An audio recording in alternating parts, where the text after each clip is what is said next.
In 3, 2, yeah, like we're live now. Dope. Let's do this. All right. So yeah, welcome to everyone. This is Q&A episode 5, I believe. Yeah, we're 5 in it tonight. 5 is right out. You know, for those 5 that is on like the books. Monty Python. Yeah.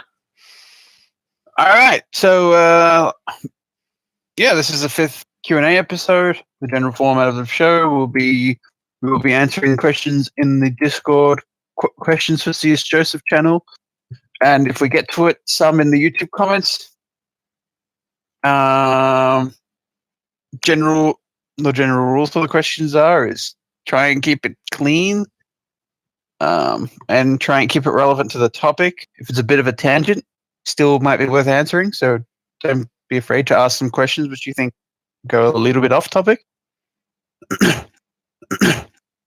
And with that, yep, go on. Just don't ask me questions about the airspeed velocity of an unladen swallow. Gosh, 2 Monty Okay. Python jokes in one night. We're on a roll. Yeah, I was about to say European or American. Anyway, with that, let's head on to the announcements. So the first announcement is a book list will be going up on the website soon. The plan is to have it by the weekend, or at least the end of the weekend.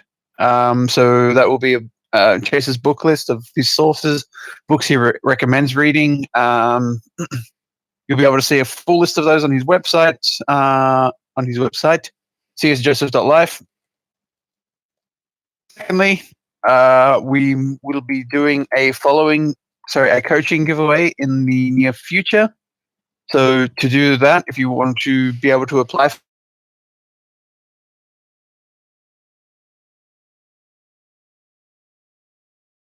terms and conditions apply.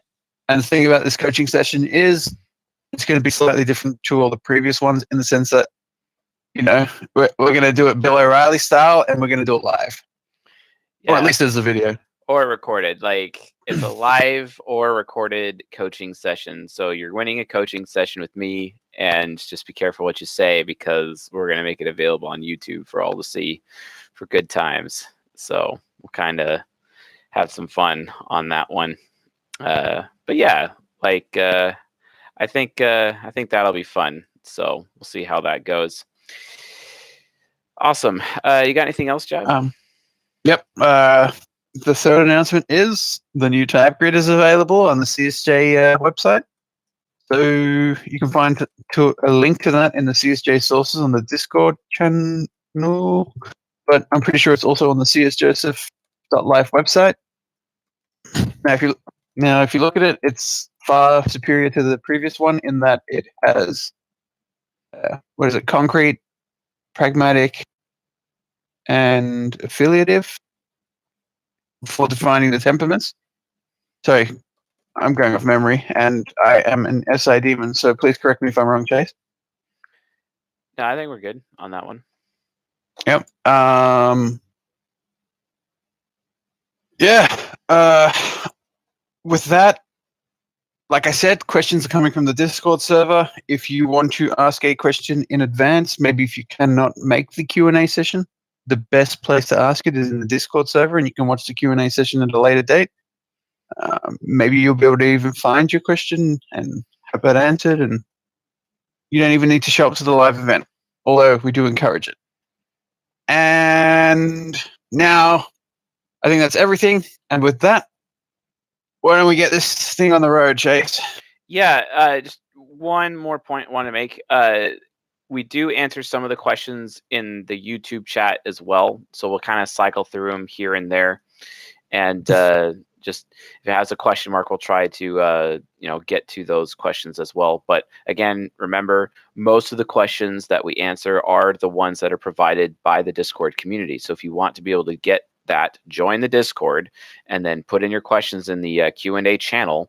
And also, when we're doing the live stream, you can actually join me doing the live stream from the Discord, because we're actually broadcasting from the Discord right now, right? So get in on the Discord, you get on the live stream channel, like, here I am, here Jab is, here's like literally everybody else on the server, at least everyone that's currently online. Decent amount of people tonight. So, but yeah, just be aware of that. And Awesome. All right, Jab. So what do you got for me tonight? Your illustrious question person man, the Riddler. All right. Now, this person gave us 2 questions, so we'll start with the first one. If I try and enter my ESTP subconscious, do I temporarily lose FI critic and acquire FI trickster? Does the same apply to ENFP unconscious? And I become aware of TE. Okay. So this is like an INFJ asking this question for ESTP Yep. subconscious, and then also asking the same question for like an ISTJ. Is that what this is? I think so. I guess. Okay. So do you lose your other functions when you go into your subconscious? The answer is no. You actually don't. You retain all of your functions the other time. It's just like it's like you're turning the lights on some and turning the lights off others, right? They're still there. It's just like there's less, light or less energy or less, it's just not seen as much basically. And that's effectively what that is. So if I'm an INFJ, right, and I'm going into my EST subconscious, I still have all my functions except they're just flipped upside down. So for example, introvert intuition hero becomes introvert intuition like inferior for like a short amount of time. It just takes a lot of mental energy to be able to inverse. It's called inversing when you go and you do a cognitive transition into your subconscious basically, and then you're in your ESTP subconscious for a limited time, and then you can go back into your ego. Now, the more practiced you are with doing that, the more time, also the more mature you are, the more time you can actually spend in your subconscious. But it's not like you're able to do that a long time. Now, like, let's definitely do the nerdy Dragon Ball Z reference, hyperbolic time chamber with Goku and Gohan training. They practice by staying in Super Saiyan as long as possible. That's basically like staying in your subconscious as long as possible, right? So think about it that way. It's not supposed to be like a permanent state, right? It's a semi-permanent or limited state, but you can be there a limited time. And then because you're your opposite, you're not extroverting, you're introverting, or if you're an INFJ, you're actually extroverting, which will drain you of mental energy. And in order to introvert, you're going to have to go back into your ego to be able to gain that energy, for example. And that's basically how that works mechanically. So, Okay. what's next? He also asked, could slightly define NI a bit more than willpower?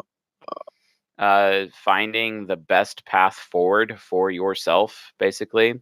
You can literally plot a course through any set of obstacles and then basically moving in, forward as a result. It's just, oh, I have like this huge labyrinth in front of me. What's the best possible way to get through the labyrinth? Oh, NI Hero has just plotted this amazing course to get through it as quickly as possible. That's what I want to do. That's what I'm going to do. That's basically what introvert intuition does. Okay. How can each type curb bullying towards them? Are they susceptible to different times of bullying or being aggressors themselves? Oh, absolutely. So different types have different bullying styles. Like, for example, my type uses sarcasm for bullying, and it can be pretty mean. There's also the ESTP or the ISTP with their bullying, where it's actually kind of more physical, and it's because their extroverted sensing parent and hero just can't suffer weak people or people that lack strength, because extroverted sensing exists to build strength in other people, especially introverted sensing users. And they're making those introverted sensing parents and heroes that much stronger as a result of their influence, as a result of their, I'm going to give you the sensation whether you like it or not, because it's just going to make you stronger. It's going to make you a better person, right? The thing is, though, is that could be too much, or it could be done to people who are not SJs, like NPs, for example, which actually appear really weak to STP. And then they can definitely get super mega sensitive about it because of how they appear so weak to the STP types. And then as a result, they're seen as like these, it's just this huge bullying problem as a result, and it can get pretty abusive. But also technically, everyone could be bullying. It's just there's different ways of doing it. A way of bullying that NFPs do and STJs do, they spread rumors about people and use gossip as a way to nail people. NTPs use ignoring, apathy, and sarcasm. SPs use physical sensation, potentially physical abuse, right? There's just a lot of different ways to go about doing it. SJs use it with revenge and vindictiveness, right? Always poetic justice, right? That's kind of their way that they would go about doing it. So that just gives you an idea of how bullying comes out with the different types. We might actually do a series on that later, at a later date. Mm-hmm. All right. Now, I think this one's going to be a bit more interesting or hard for you. Yeah. Can an INTJ/ESFP romantic relationship work? And if so, how? Short answer, no. Long answer, if like you're the most mature people in the world and you have like unlimited mental energy and you're completely understanding the other person and you can emulate your cognitive functions appropriately. It's like, hey, I'm an ESFP and I'm going to give your SI demon this amazing experience in the bedroom. And then the SI demon or the INTJ is like, meh, didn't feel it. Right. Yeah, that's someone's really going to feel unappreciated. Yeah, exactly. It's just no, not something I would recommend. Like there's no real compatibility there at all because the ESFP is going to be proving to the INTJ that they're a better INTJ, and the INTJ is going to be proving to the ESFP that they're a better ESFP, right? And it's just going to be consistent and just not something I would recommend investing time into for a relationship for sure. Right. So with the least compatible types, it all comes down to maturity. And the least compatible you go, the more mature you have to be. And this is at the way more high end of mature, it. way more communicative. There's a risk of feeling unfulfilled, which can be an issue. But as long as there's constant communication and they're able to go into their subconscious very well, it could work per se. But it's really hard to get that person to potentially check all those boxes, if you know what I mean. So, it's really high effort. So there better be some good ROI on that super high effort, right? Right. Why is subconscious switching relevant? Like, well, INTJ switching to ESFP to be in a relationship with an ESFP. Can you clarify that? Well, not as much, but mention? it's because you're trying to learn more about the other person by becoming them, essentially, is what I'm saying. And then because of that, you're able to potentially initiate and respond to them in ways that make more sense for them, because you're able to get more of an idea of their point of view, right? And that's pretty basic. And I think that's why duality, according to Sociopathy, is like what they consider the highest compatibility relationship, but it's really not. But it's all on the basic premise of, hey, I just have to see things from your point of view, and then we can be in a relationship. That's literally how Sociopathy touts compatibility amongst the types, and that's fundamentally incorrect. There's a lot more to it. Right, just completely ignores cognitive synchronicity. It's like, what? Yeah. Anyway, let's move on to the next question. Awesome. Okay, now I want you to take this question with a bit of a grain of salt as to the type they give, because I've realized they've changed their type to ENFJ, but they say that as an ENTJ. So you might have to answer it as if they're an ENFJ. Sure. Anyway, this person asks, what can I do as an ENTJ living in a house with an ISFP father who tells me not to think and an ISTJ stepmother who tells me not to try anything risky, to make my environment something I can grow and start jumping on the opportunities I'm seeing? I feel like I'm always living in my shadow. Get out of that environment as soon as possible. Seriously. Get a forklift license, like what I tell people every 10 seconds. Right. We even have a nice little forklift emoji specific to the CSJ Discord server for such an occasion. Right. Yeah, I mean, like, seriously, get out of the house. In fact, how about you just learn some independence and get a job and be responsible? Get your own place, get your own job, get your own car. If you don't have a car, get a bus ticket and get out. And if you can't get a job and you're still in school, whatnot, do these things called like extracurricular activities. Sign up for chess club if it means that you're not at home in that environment if you have to. Like, seriously, spend time away from your family. That way you can actually start to understand yourself, and they're not going to understand you until they respect you. Guess what? They're not going to respect you until you have your own place and your own job, your own car, and prove self-sufficiency and independence anyway, right? So yeah. Oh yeah, note to everyone here, and this has probably got to be a quote on the Instagram, Jab. Like, if you want people to understand you, understand that they're going to have to respect you first. Because if they don't respect you, they're not going to bother understanding you. That's just the bottom line. They're just not going to bother. So don't even try. And I'm sorry if you're like, if you have parents that are treating you like that, they're not going to respect you because you're not self-sufficient. You're dependent on them. Ergo, they have less respect for you as a human being by default, especially if you're a male. And then beyond that, it's like, oh, hey, I really want my parents to understand me. Great. Get out of the house. And then after they respect you, oh, now we can work on them understanding you. Hashtag Right. makes sense. Yeah, I mean, I really love your advice of telling someone to get their own house, because it's like a step above Jordan Peterson. Like, it's not just clean your room, it's buy your own house or rent your own apartment and then keep it clean. Yeah, exactly. You have to have something that's yours, and because you're becoming king, right? If you're a man, you're becoming king. Guess what? That means you have your own castle. It's not that hard. Like, seriously, go get. Oh, but I can't get my own place, because I'm not making enough money. And like, that's your fault. Go get certified. You know how much? You know how easy it is to get a food handler's permit, and then start making some decent money, like as a waiter or something, or potentially as a cook. Oh, but I'm not getting enough hours. Great, get a second job, okay? And then while you're getting work history, go to like a local temp agency and find out what certifications they have available for you to take, including like, a forklift safety certification. And then get said certifications. They only cost like $200. Then you're instantly hireable with no work experience. You're starting out with $15 an hour at a minimum. And that's basically enough in most places if you have no debt to actually get your own place. So, which, by the way, you should be doing before going to college. And if you're going to college racking up student loan debt, I'm sorry to say, but like, I don't respect you. Stop doing that. Like, I don't. Like, I really don't. Sorry. And by the way, I'm a hypocrite because that's what I did. Right. Well, I guess at least you're preaching from experience as opposed to like telling people to repeat your mistake. Yeah, don't repeat my mistake at all. No. Although, to be fair, when you did go through college, it was when the interest rates were highest.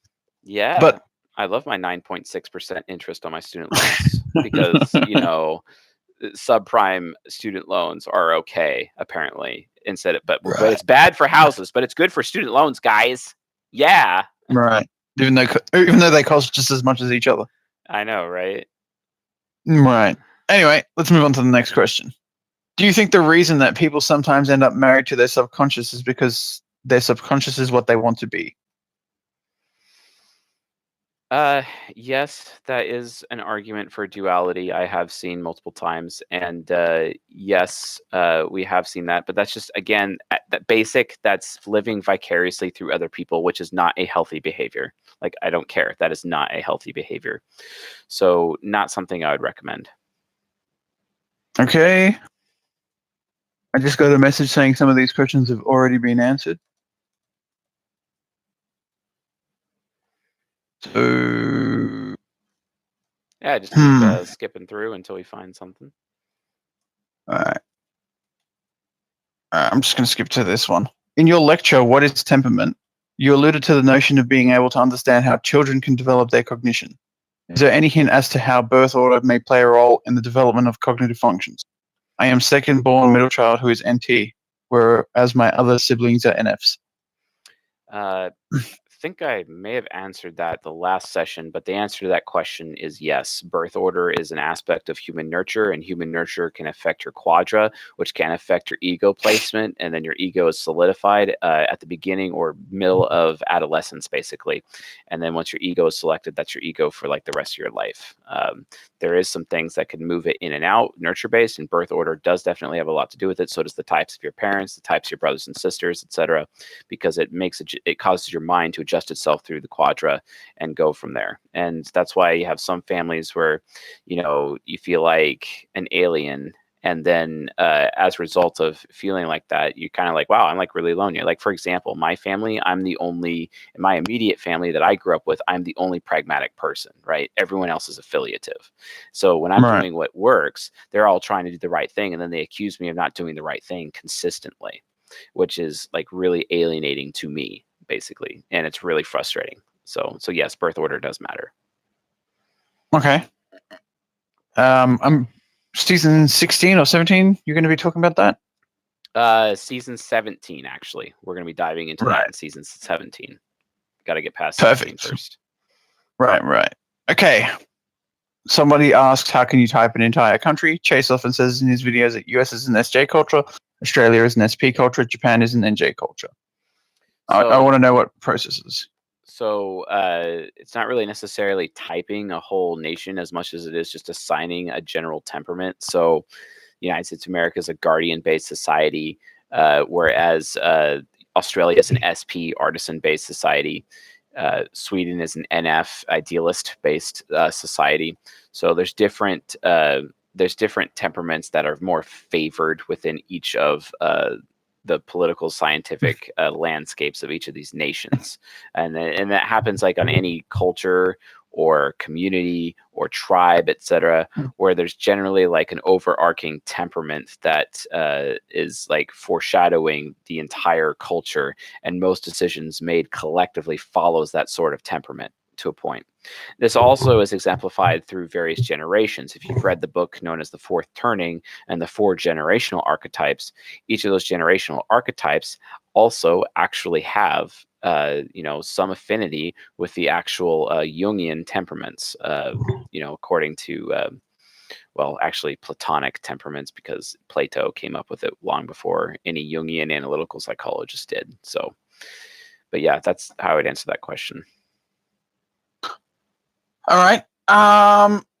With this question, how do ENTPs and INTPs recover from burnout if it is caused by too much FE use? So, how can they recover from FE guilt? I believe that's what this person is asking. How can they recover from FE guilt? Basically, it's time. Time is the only thing that you could do it. So, like, if you're an NTP and you're suffering a lot of guilt, and for whatever reason, usually NTPs suffer the most guilt as a result of relationships with their parents, relationships with their lovers, also as well as their close friends. Usually the NTP needs to shy away from those people over time. And then by not being around those people over time, their mind is able to like slowly reset, because they're able to realize that they need to be loyal to themselves first and not loyal to another person, basically, at least right then. Because if they're like even questioning or even feeling the guilt, you have to think to yourself, okay, well, is the other person manipulating me into having the guilt? I mean, they have to verify that, especially with their TI hero or their TI parent.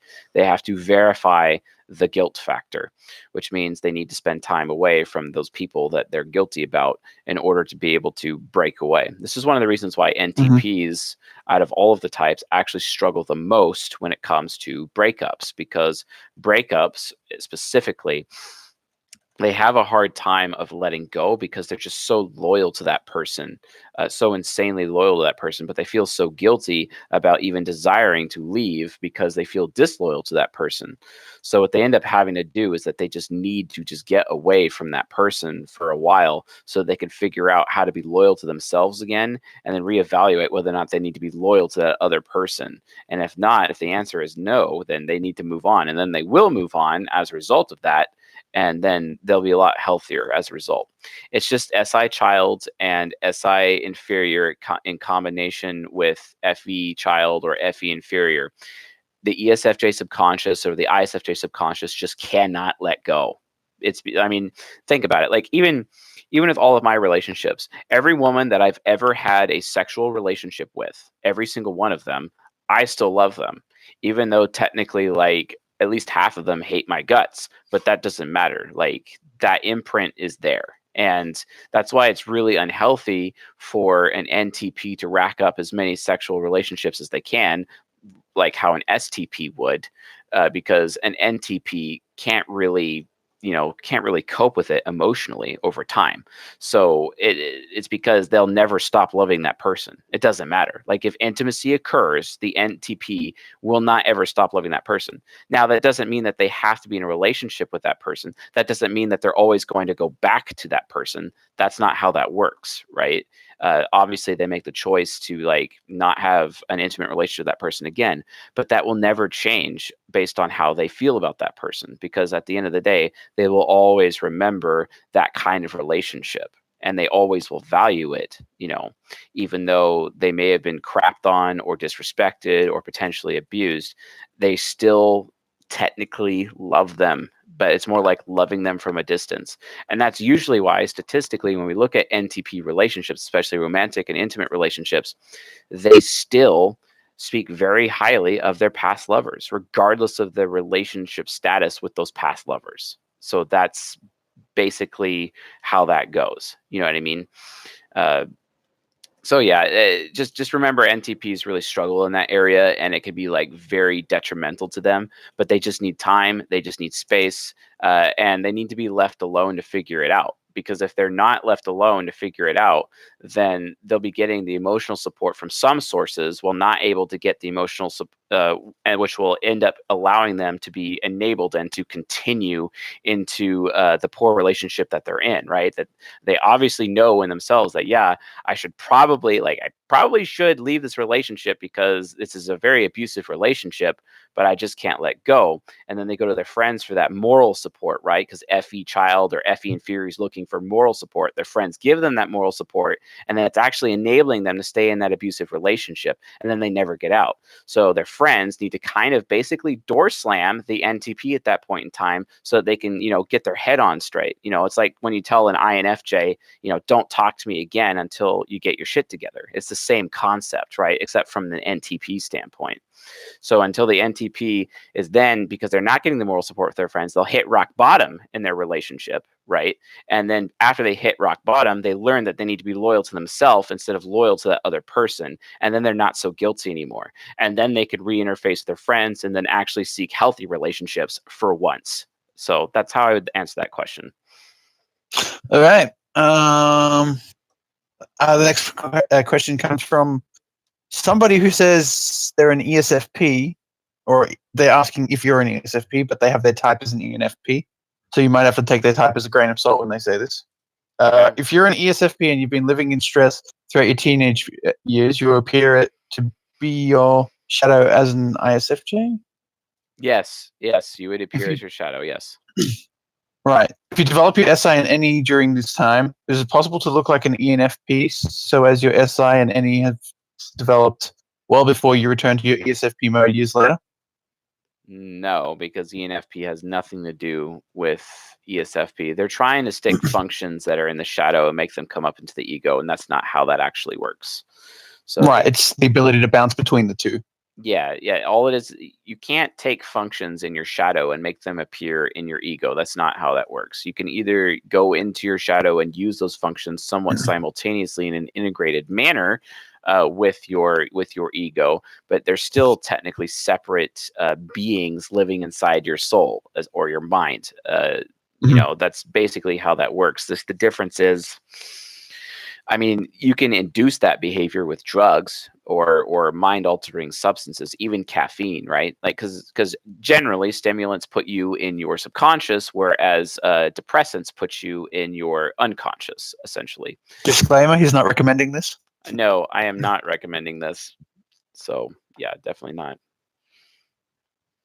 Okay. And with that, let's go on to the next question. Could you explain more in more details about INTPs and ENTPs superego aside from the explanations you've given in your details? So how do the NTP superegos work? So is that the ISFJ and the ESFJ? The NTP superegos work? Well, let me tell you something about my superego. My superego is very funny superego. It's just like, I really like that guy. And it's like, I really like that guy. And then it's like, I really like that guy. I'm going to burn him and dance over his grave. You know what I mean? Like, that's just kind of what it looks like. ESFP superego is like this demonic clown trickster. It's like literally Kefka from Final Fantasy VI about to destroy the world and burn it down to the ground. That's literally what my superego is. And ISFP superego does it in a more focused manner, like where it's like, oh, look at this amazing artistic canvas that the earth is as I burn it to the ground. Whereas the ESFP is just like, no, the earth is just a giant sparkler bomb for me. Yay! That's basically where it comes from. So yeah, it's definitely chaotic evil ESFP. Whereas it's kind of a more neutral evil trope for the ISFP superego. Right. Because with that SE demon coming out, you're getting like the desire to give someone a bad experience. Yeah, it's absolutely the desire to give them the most absolute bad experience ever. And actually, you can take a look at it. There's a book by Orson Scott Card called Ender's Game, and this kid Ender, like he's this genius and whatnot. That he, a lot of people say he's INTJ. Some people say he's ENTP. He cognitive transitions between the two very often in the book, but he's definitely in that quadra.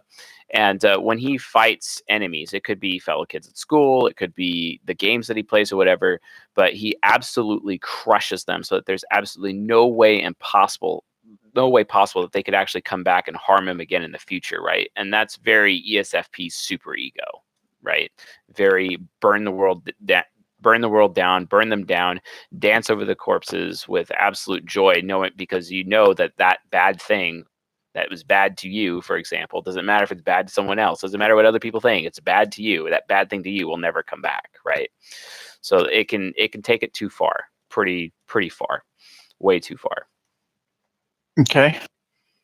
Well, the next question will be a pretty straightforward one because I'm sure you don't want to spoil it if the answer is yes.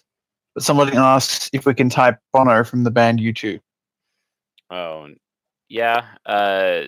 We'll get to that in one of our How to Type episodes in the future, for sure. All right.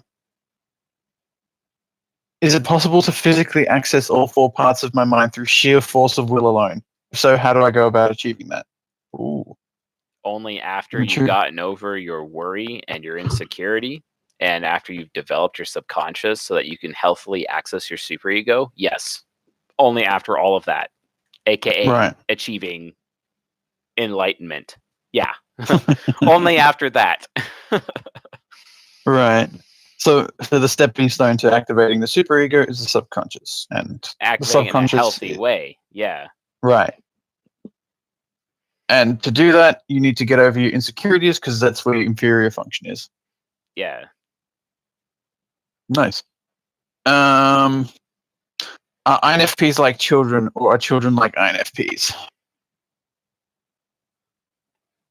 I'm not answering that question. Yeah. I mean, I think it just comes down to people focusing on the child function and then saying a type is like a child, which probably isn't productive. What are some clever ways to encourage good habit building and bad habit breaking for SI users? Self-discipline. Absolutely self-discipline. And you do this through literally forcing yourself to do things you don't like doing consistently and do habit building. There's a lot of books on habit building. There's a lot of TED Talks on habit building. You literally research the subject of habit building and you're good to go. You just have to make it a habit.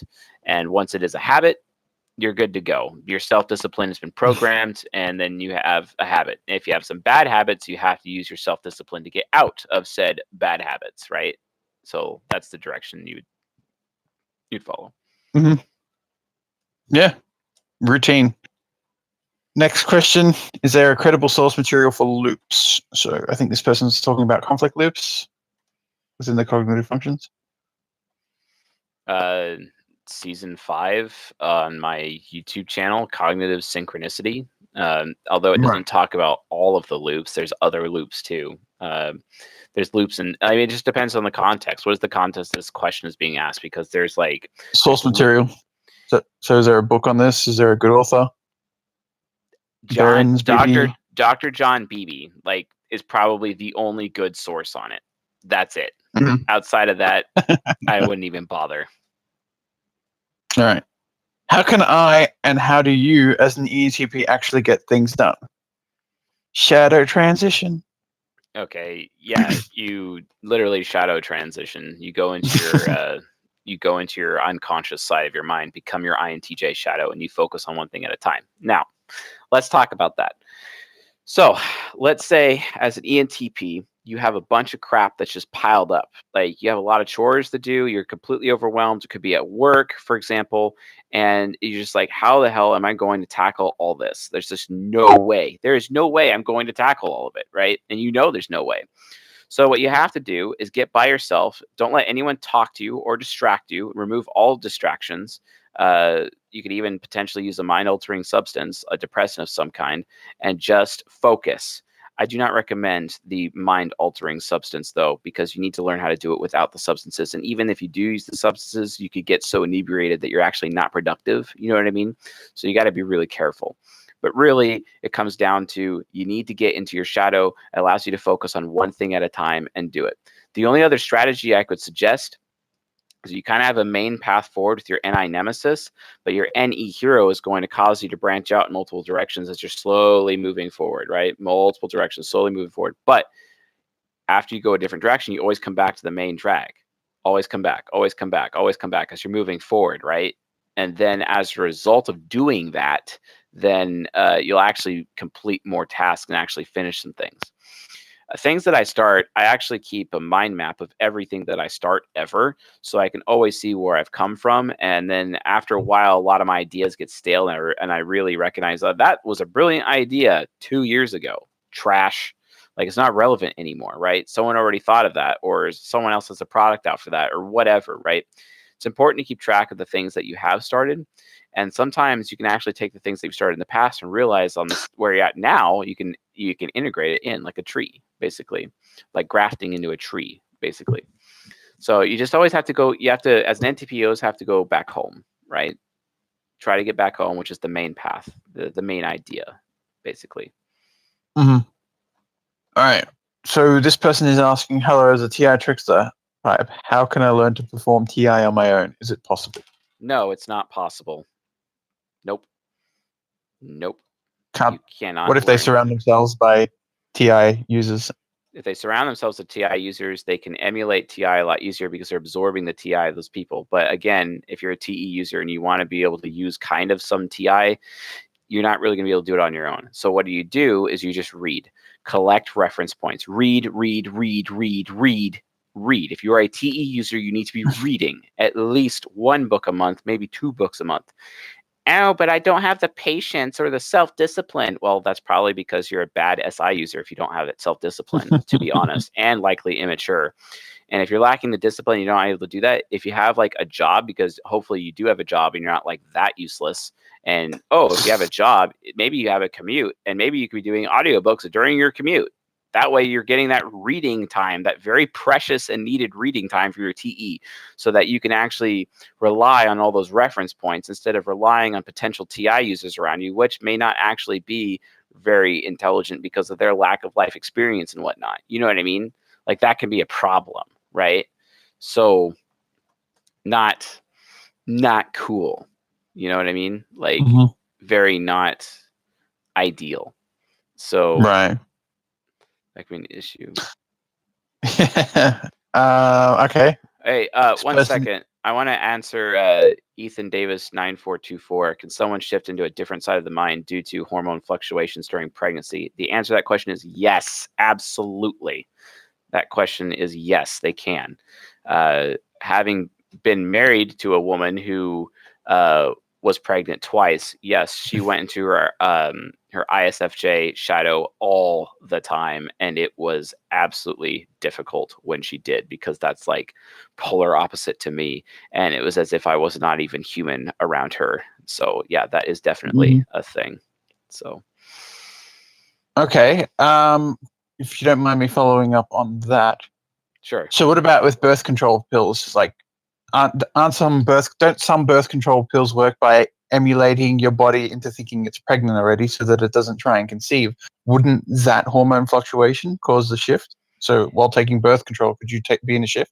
Only if the woman who's doing that is already unhealthy, meaning that she's estrogen dominant, probably is not able to produce much progesterone on her own, and also has low T, like low testosterone for a woman. If you have that, you have the perfect storm, which does cause cognitive transitions into your unconscious, and they would be in their unconscious on a regular basis, in and out, and it's almost like whiplash. So yes, that is definitely a thing. However, if they are a healthy female where they are not estrogen dominant and they have a really good testosterone level for a female and they're able to produce progesterone on their own, the answer is no.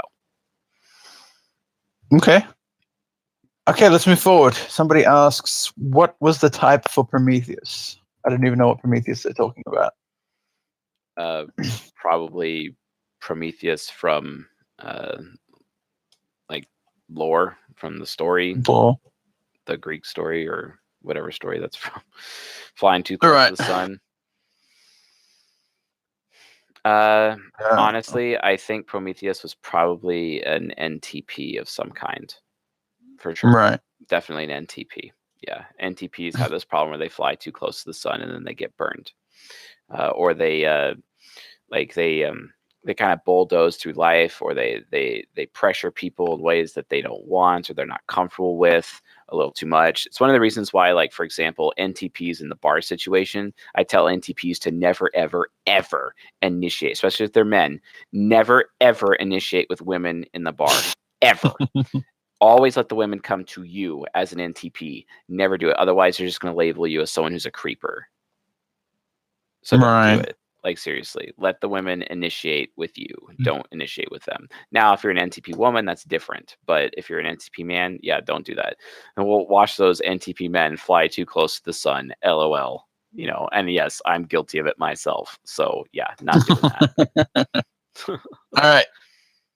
How can an INFP who has trouble comforting someone, for example, occasionally not knowing what to say if someone dies, but feels a lot for them to do better? How can an INTP comfort someone? INFP. Oh, but they don't know what to say, but they feel a lot better if they do make them feel better. I think that's what they're saying. They got to be able to use their ENFJ unconscious in a very healthy way and do the good thing, right? But be supportive. They have to completely let go of all selfishness, basically, and let go of their mood. Their mood doesn't mean anything anymore in that situation. If they let go of their mood and they're not focused on themselves and they're focused completely on the other person 100%, it can be done for sure. I mean, I'm not sure if you want to answer this. This seems like a open-ended question, but maybe in the future you could make a video on it or something. What occupations are best suited to each type? That the career lectures will be made available later, and they are coming. It's on the schedule. #patience. When we, yeah. When we get the website completed, we're going to be launching some other revenue streams for CSJ as a firm, and then we're going to be providing additional content, even more than what we've been doing now, and make it available to everybody. So, or however way we decide to distribute it at the time, but it is coming, as well as content about sexuality. We have 2 long lecture series, like 32 lectures on sexuality alone planned, and also a bunch on parenting and various other forms of human interaction. So those will be made available in the future. Right. Okay. In the how ISTPs compared to INTPs, you mentioned the kingpin being an INTP stuck in his ENTJ shadow.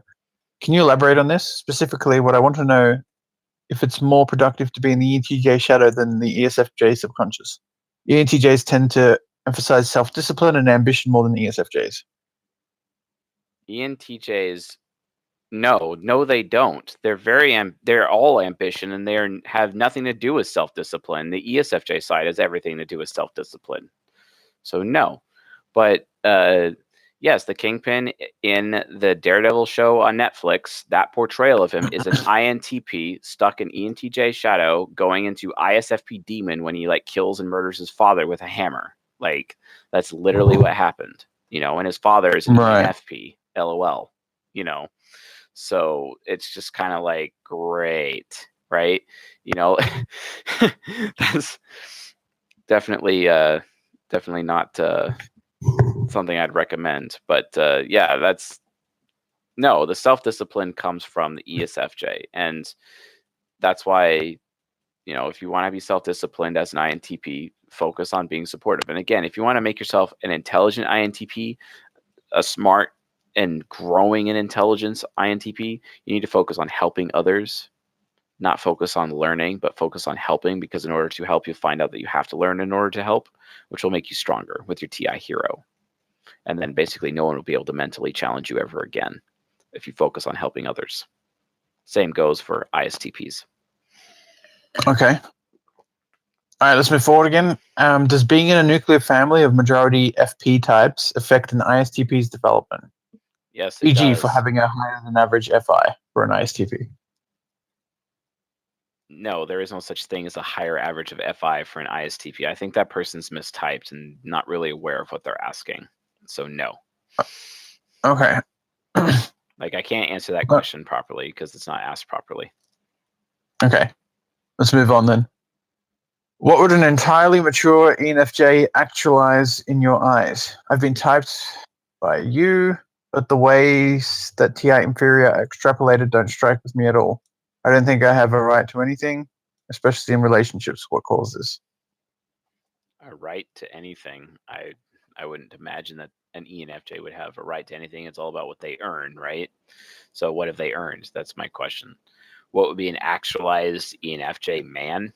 Well, someone who's actually running nonprofit organizations to actually help the community, establishing food banks, relationships with various churches, to create a coalition of churches, to bring in to build a hospital that would bring in a bunch of jobs and more parishioners for the churches so that we're not competing with each other for parishioners like a bunch of morons.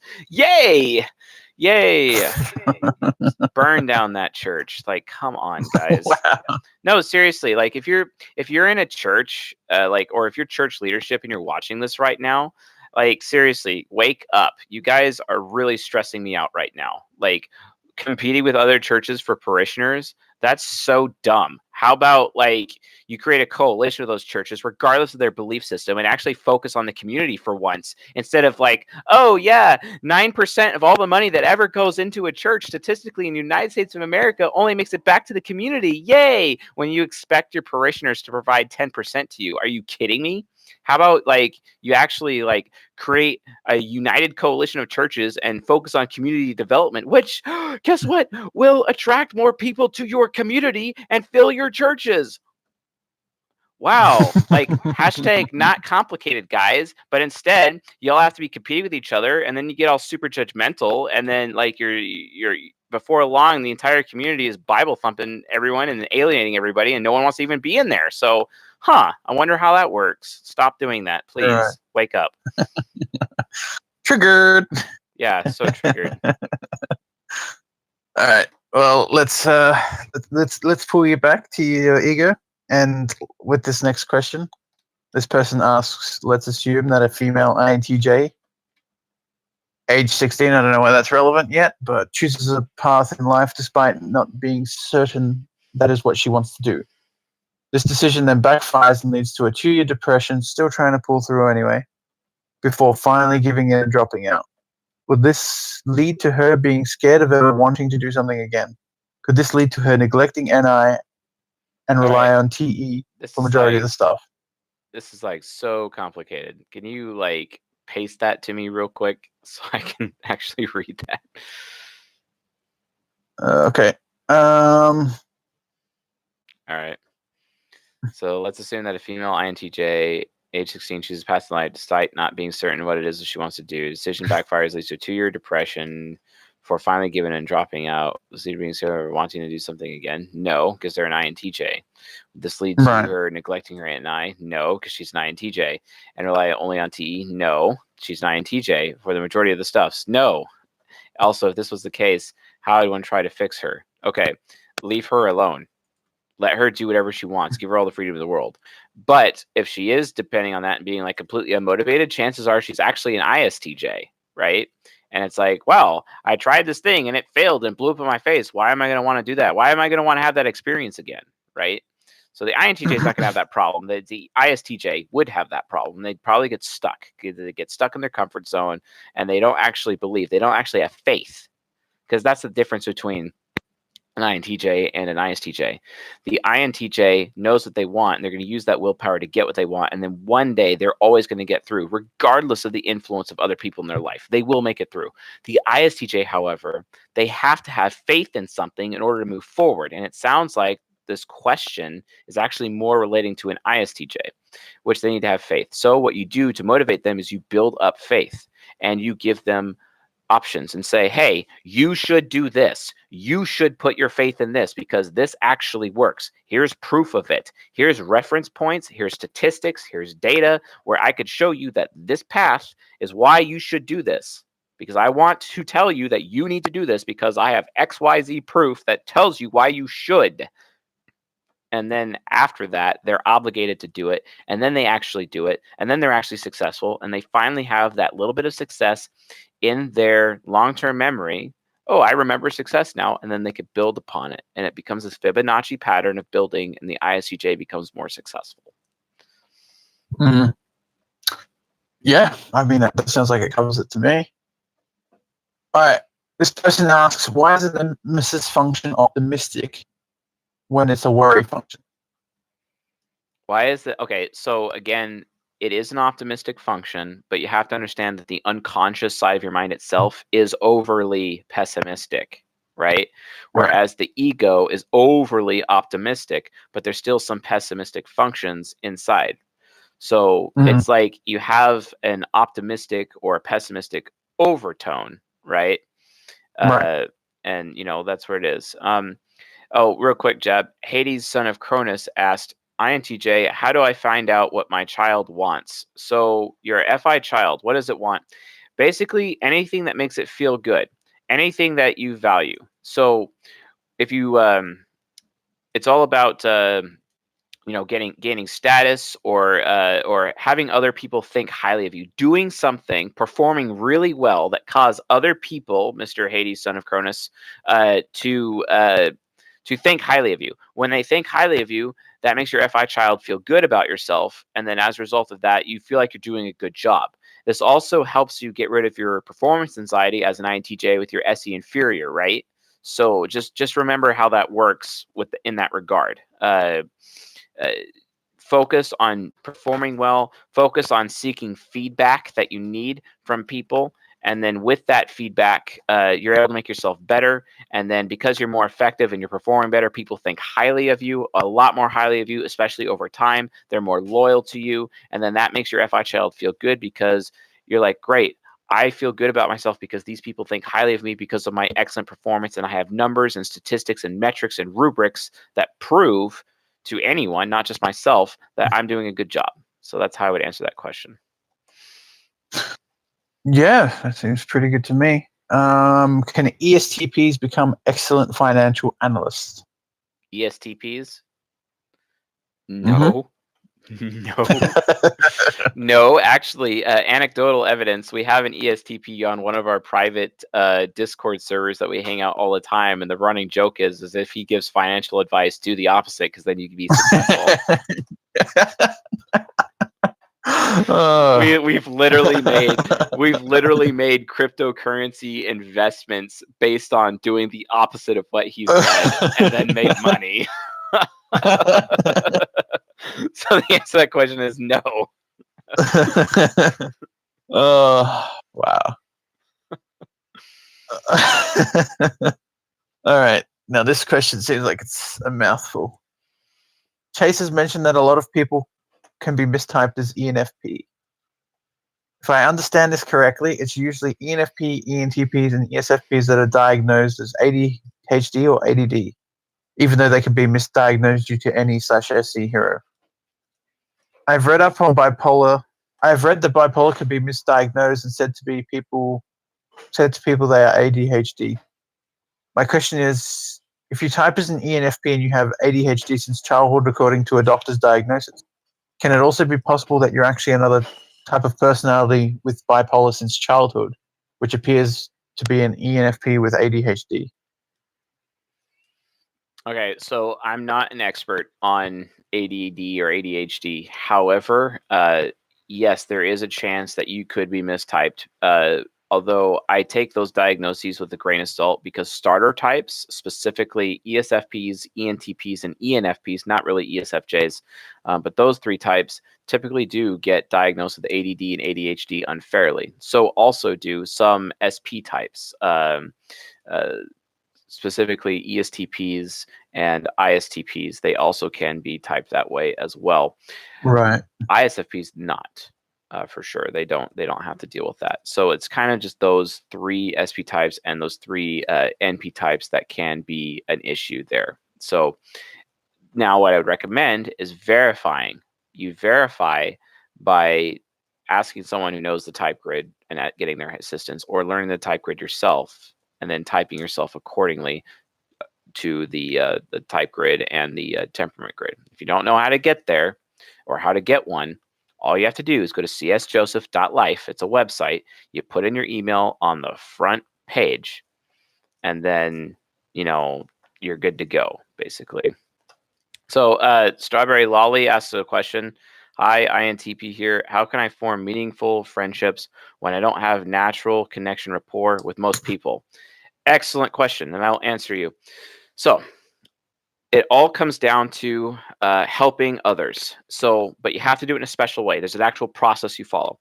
INTPs have this problem because they have TE nemesis, because their TI hero is so intelligent and they know all the things, which is amazing. And I love how TI hero is just like literally brilliant about everything, even if you're an ISTP. But the point is, when you're like on the job, for example, or you're around people, maybe your family and whatnot, and you see someone doing something and you're like, wow, that person's going to screw up. Don't interrupt them. Usually INTPs, just like ISTPs, have this problem. They go interrupt the person and they just do it for them themselves, right? Or when people come to you asking you for your advice or asking you for help, don't just do it for them. Do not solve their problem for them. You ask them, you let them fail first. So INTPs need to learn how to allow other people to fail first before helping them, and then they show by example how to solve that problem. And then that person is helped, and that means to the INTP they would want to come back to the INTP later and get additional help and advice, right? So it's always from the point of engaging your FE inferior specifically to specifically, like focus on your FE inferior. Stop being afraid of helping others. If you are helping others, they have no right to criticize you for helping them, right? Other than like, oh, you're too harsh, blah, blah, blah. But you just asked me for help. You know what I mean? So like, why bother, right? So don't allow other people to get down on you because you're not, when you're helping them, and if they do get down on you and you're helping them, move on to somebody else. You have to position yourself for greatness. Order determines outcome. So Strawberry Lolly, what I would recommend you do, put yourself in situations where you can actually share your knowledge and actually be helpful to fellow human beings. And then you'll be able to create relationships. That's also one of the number one ways an INTP can attract an NTJ lover or an SFP lover, which is what I would recommend for them. And NTJs and SFPs, for example. Now, you could get away with NFJs as well. So you could definitely do that. But you are offering to help with your TI hero and FE inferior. If you focus on getting over your insecurity and your social anxiety, because you don't have to have social anxiety anymore if you know that your purpose is to help. If your purpose is to help fellow human beings and solve their problems, right?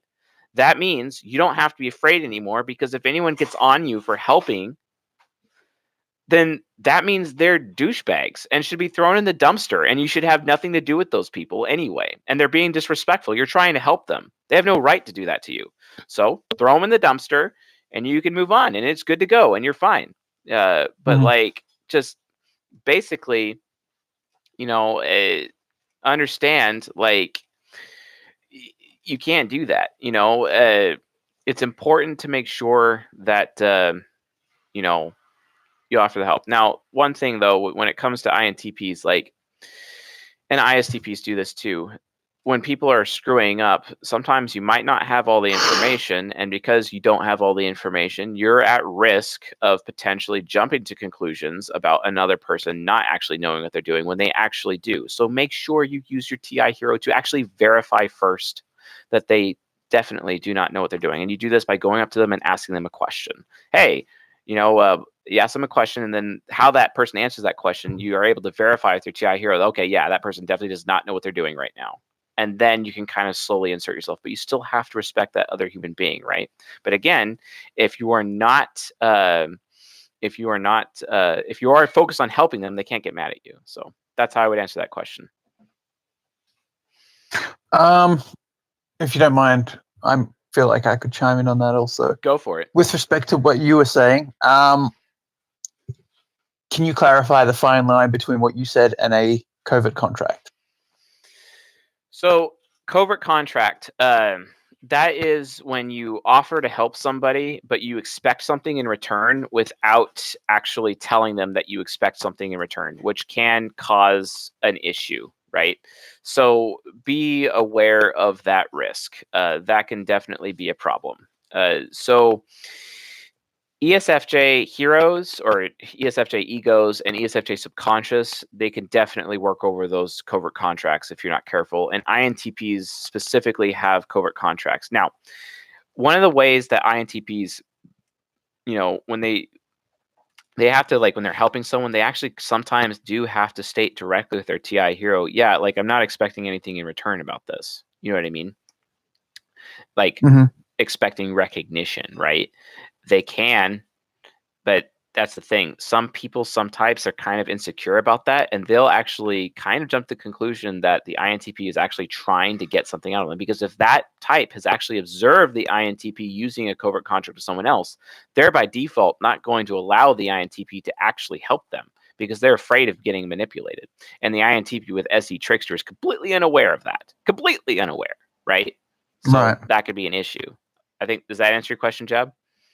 And I mean, I can also chime in a little bit on personal experience with my INTJ-ness. And I would say that, I mean, being an INTP depending where you're from, an SP or an SJ society, where a majority of the people you're probably not very compatible with in terms of friendships.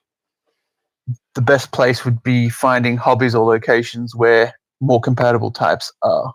So find a place where there's lots of NJs, and I think you could build some meaningful relationships. Yeah, I mean, as an INTP, literally learn how to go to the gym, learn how to go rock climbing, learn how to go backpacking, learn how to go hiking, expand your horizons, get off your butt and have some self-discipline, learn a martial art. Like my INTP uncle, he's a black belt. Seriously, like that's one of the best things you could do for yourself. And because you're getting a black belt, you're going to expose yourself to tons of NJs, and you're going to expose yourself to tons of SFPs, and then you're actually going to be able to establish those meaningful relationships. If you want to have relations with those people, offer to help, but you need to position yourself for greatness. You have to put yourself in those situations to be able to do that. Like being holed up in your comfort zone at home, good luck, creating a new relationship with your wall. Yeah, exactly. I mean, I take more of a almost biblical approach to friendships and relationships. It's kind of like separating the wheat from the chaff. Exactly. You're basically experimenting if somebody's a piece of shit, and if they are, you put them in the dumpster. Seriously, in the dumpster. And that's why we also hand out or at least encourage people to get their forklift license, because sometimes people are way too heavy to get the dumpster themselves. So you got to use the forklift to just lift them and dump them in, right? Yeah, exactly. Anyway, I think that answers that. So let's move back to these questions. And this person asks, can an ISTP forgive? Because I feel like I always remember the bad, and that makes me not want to forgive and be around people. So that's SI critic. Say that again. So can an ISTP forgive? Because I feel like I always remember the bad, and that makes me not want to forgive people and be around them. If this person actually is an ISTP, the answer is yes, because the ISTP over time will basically learn how to do that. So for sure. Right. Yeah, definitely. Jab Periani asks, how would acquired sociopathy affect an INFJ? For example, the INFJ acquires major depression leading to a shrunk hippocampus, lowered empathy, and memory. Okay, so if that really is actually an INFJ and they're not mistyped, we're just going to assume they're not mistyped. And if you're not sure if you're mistyped or not, please watch the lecture titled "How Do INFJs Compare to INFPs?" For example, please watch that lecture. But assuming that there is no mistyping, we're assuming, that's right, Jab, you and I are in asses right now because we're assuming. Right. So the INFJ, basically all you have to do is get over your performance anxiety. Focus on making yourself better. Focus on empowering yourself to perform better. And you do this by failing over and over and over again, where you as the INFJ are literally focused on failing or being open to failing. You try to go for success, but if you get failure, you're overjoyed for that failure. Why? Because you just gained yourself wisdom. Wisdom is Right. the key. So you need to open your SE inferior to failing, right? So be open to failure. And then as a result of failing, and seriously, stop feeling worthless, stop feeling useless, stop feeling bad. Who cares? You need to fail to get wisdom. So ignore how you feel, because how you feel is kind of not really relevant because you have this insanely high moral standard to begin with, right? Mhm. So don't do that. Take yourself Right. beyond. I mean, are there some people that this person could surround themselves with? Because I notice some of my friends, I can pull them back into their ego if they're having a hard time. So with depression, that gives me the impression that somebody's in their shadow or their subconscious or even their superego. Yeah, and basically, it's kind of like it could lead to failure to launch syndrome. It's because of that performance anxiety. Like, for example, I know an INFJ who's stuck in a dead end job making minimum wage with not even 40 hours a week. And they're not willing to get another higher paying job, even though they qualify, like immensely qualify, and get 40 hours, higher pay, 40 hours. And it's because, well, I don't feel like I'm good enough. And I'm trying to explain to this person, you're never going to feel good enough. Stop caring so much about how you feel. It doesn't matter. INFJs need to behave more like machines, like thinkers, and actually focus on thinking about solving problems instead of how they feel. If an INFJ is so concerned with how they feel, they'll never get anything done, and they're literally worthless. Like, sorry, INFJs can pivot between most worthless human being on the planet to the most useful human being on the planet, i.e., Jesus Christ, for example, right? So Right. figure something out, get over your performance anxiety by failing over and over and over, gain the wisdom that you need to actually start building success. That's how I would recommend doing it for sure. If you want some books to read, get some motivation on that and kind of understand that, read everything Gary Vaynerchuk ever wrote ever. Also, yeah, that would really help INFJs out for sure. Right. Yeah. Okay. Let's move on to one of these other questions. Can we have a personality channel that's like personality type memes? I'll put that in the admin channel. It's probably not something we need to answer in the stream. Okay. How do individuals with FI in their demon/trickster deal with health problems due to being related to things like stress and anxiety if they cannot do/not have awareness of them? Could you ask that in a different way? I think FI should be replaced with SI, demon or trickster, because it's usually those people who deal with the health problems. So how do individuals with FI in the demon or trickster slot deal with health problems which relate to things such as stress and anxiety if they cannot or won't have awareness of them? Okay, so this person needs to stop thinking about F functions and health. F functions have nothing to do with health. It's S functions that have everything to do with health. SI and SE. If you have FI trickster and FI demon, FI tricksters, that means they're an ESTP or an ENTP. I'm thinking this person's an NTP asking this question. So this is like SE demon or SE trickster, right? SE demon is the one that has more risk. That's the whole like flying too close to the sun thing, and then they get bit, right? And then they have like a potential chronic illness or permanent ailment attached to them because they have SE demon, right? Whereas SI demon is different. It just invites every bad thing to happen, and then but NI hero is still able to get out of it, right?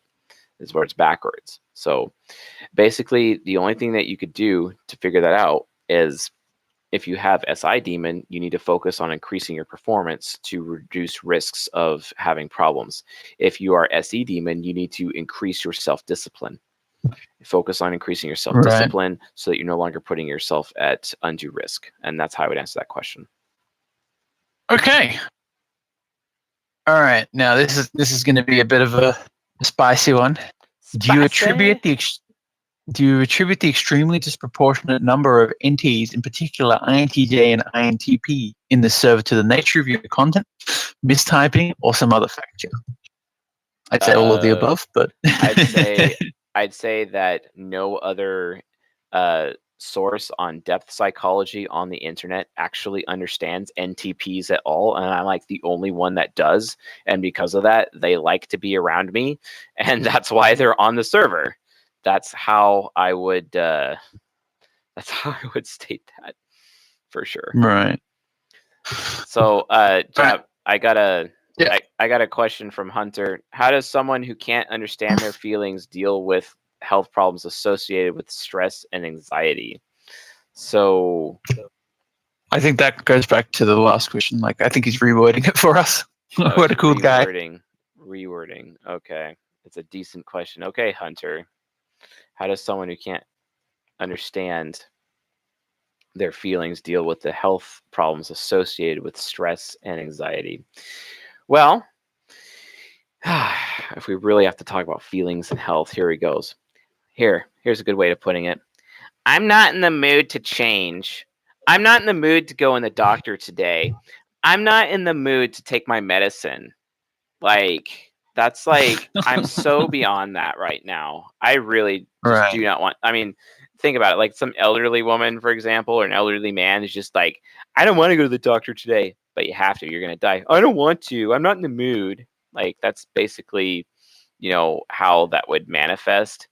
If they can't understand their feelings, or is it more of like they can't understand what they're sensing, right?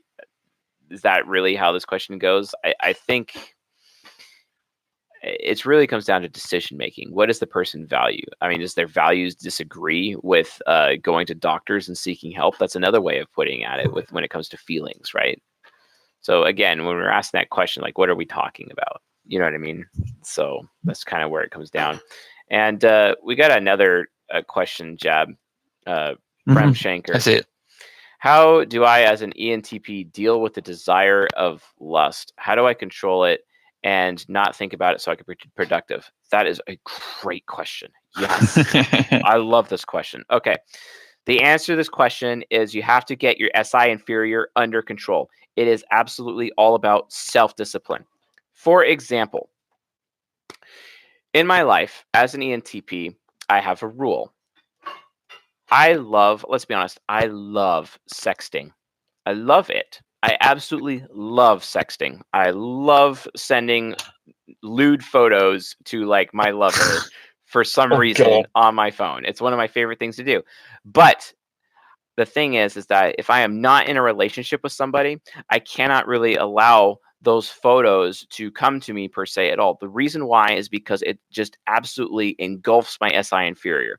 It overwhelms my SI inferior, and it actually etches it so deeply that it causes loyalty in my SI inferior. The same thing goes with pornography. When I was in high school, I had this like insanely bad addiction to pornography for like 4 years. It was like the worst thing, and it didn't really go away until like I took a girl to prom, and like she was like my first girlfriend, and that was fantastic. And then I relapsed later, and then I got married, and then it kind of went away, and then it relapsed again, and then it was basically completely gone towards like after my 8th year in marriage, but it's completely gone at that point.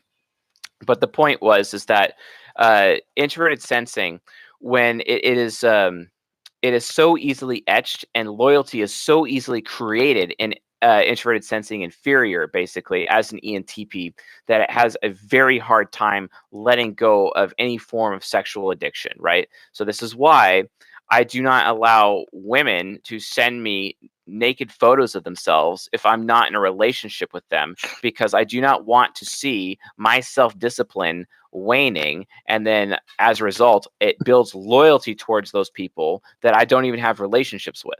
So I end up establishing a boundary. Oh yeah, the 4 pillars of self-intimacy: needs, standards, boundaries, and goals. Boundaries, the third one, I have a boundary that I set up with those women to prevent them from doing that, because I do not want to find my introverted sensing being endeared to them and loyal to them. You know what I mean?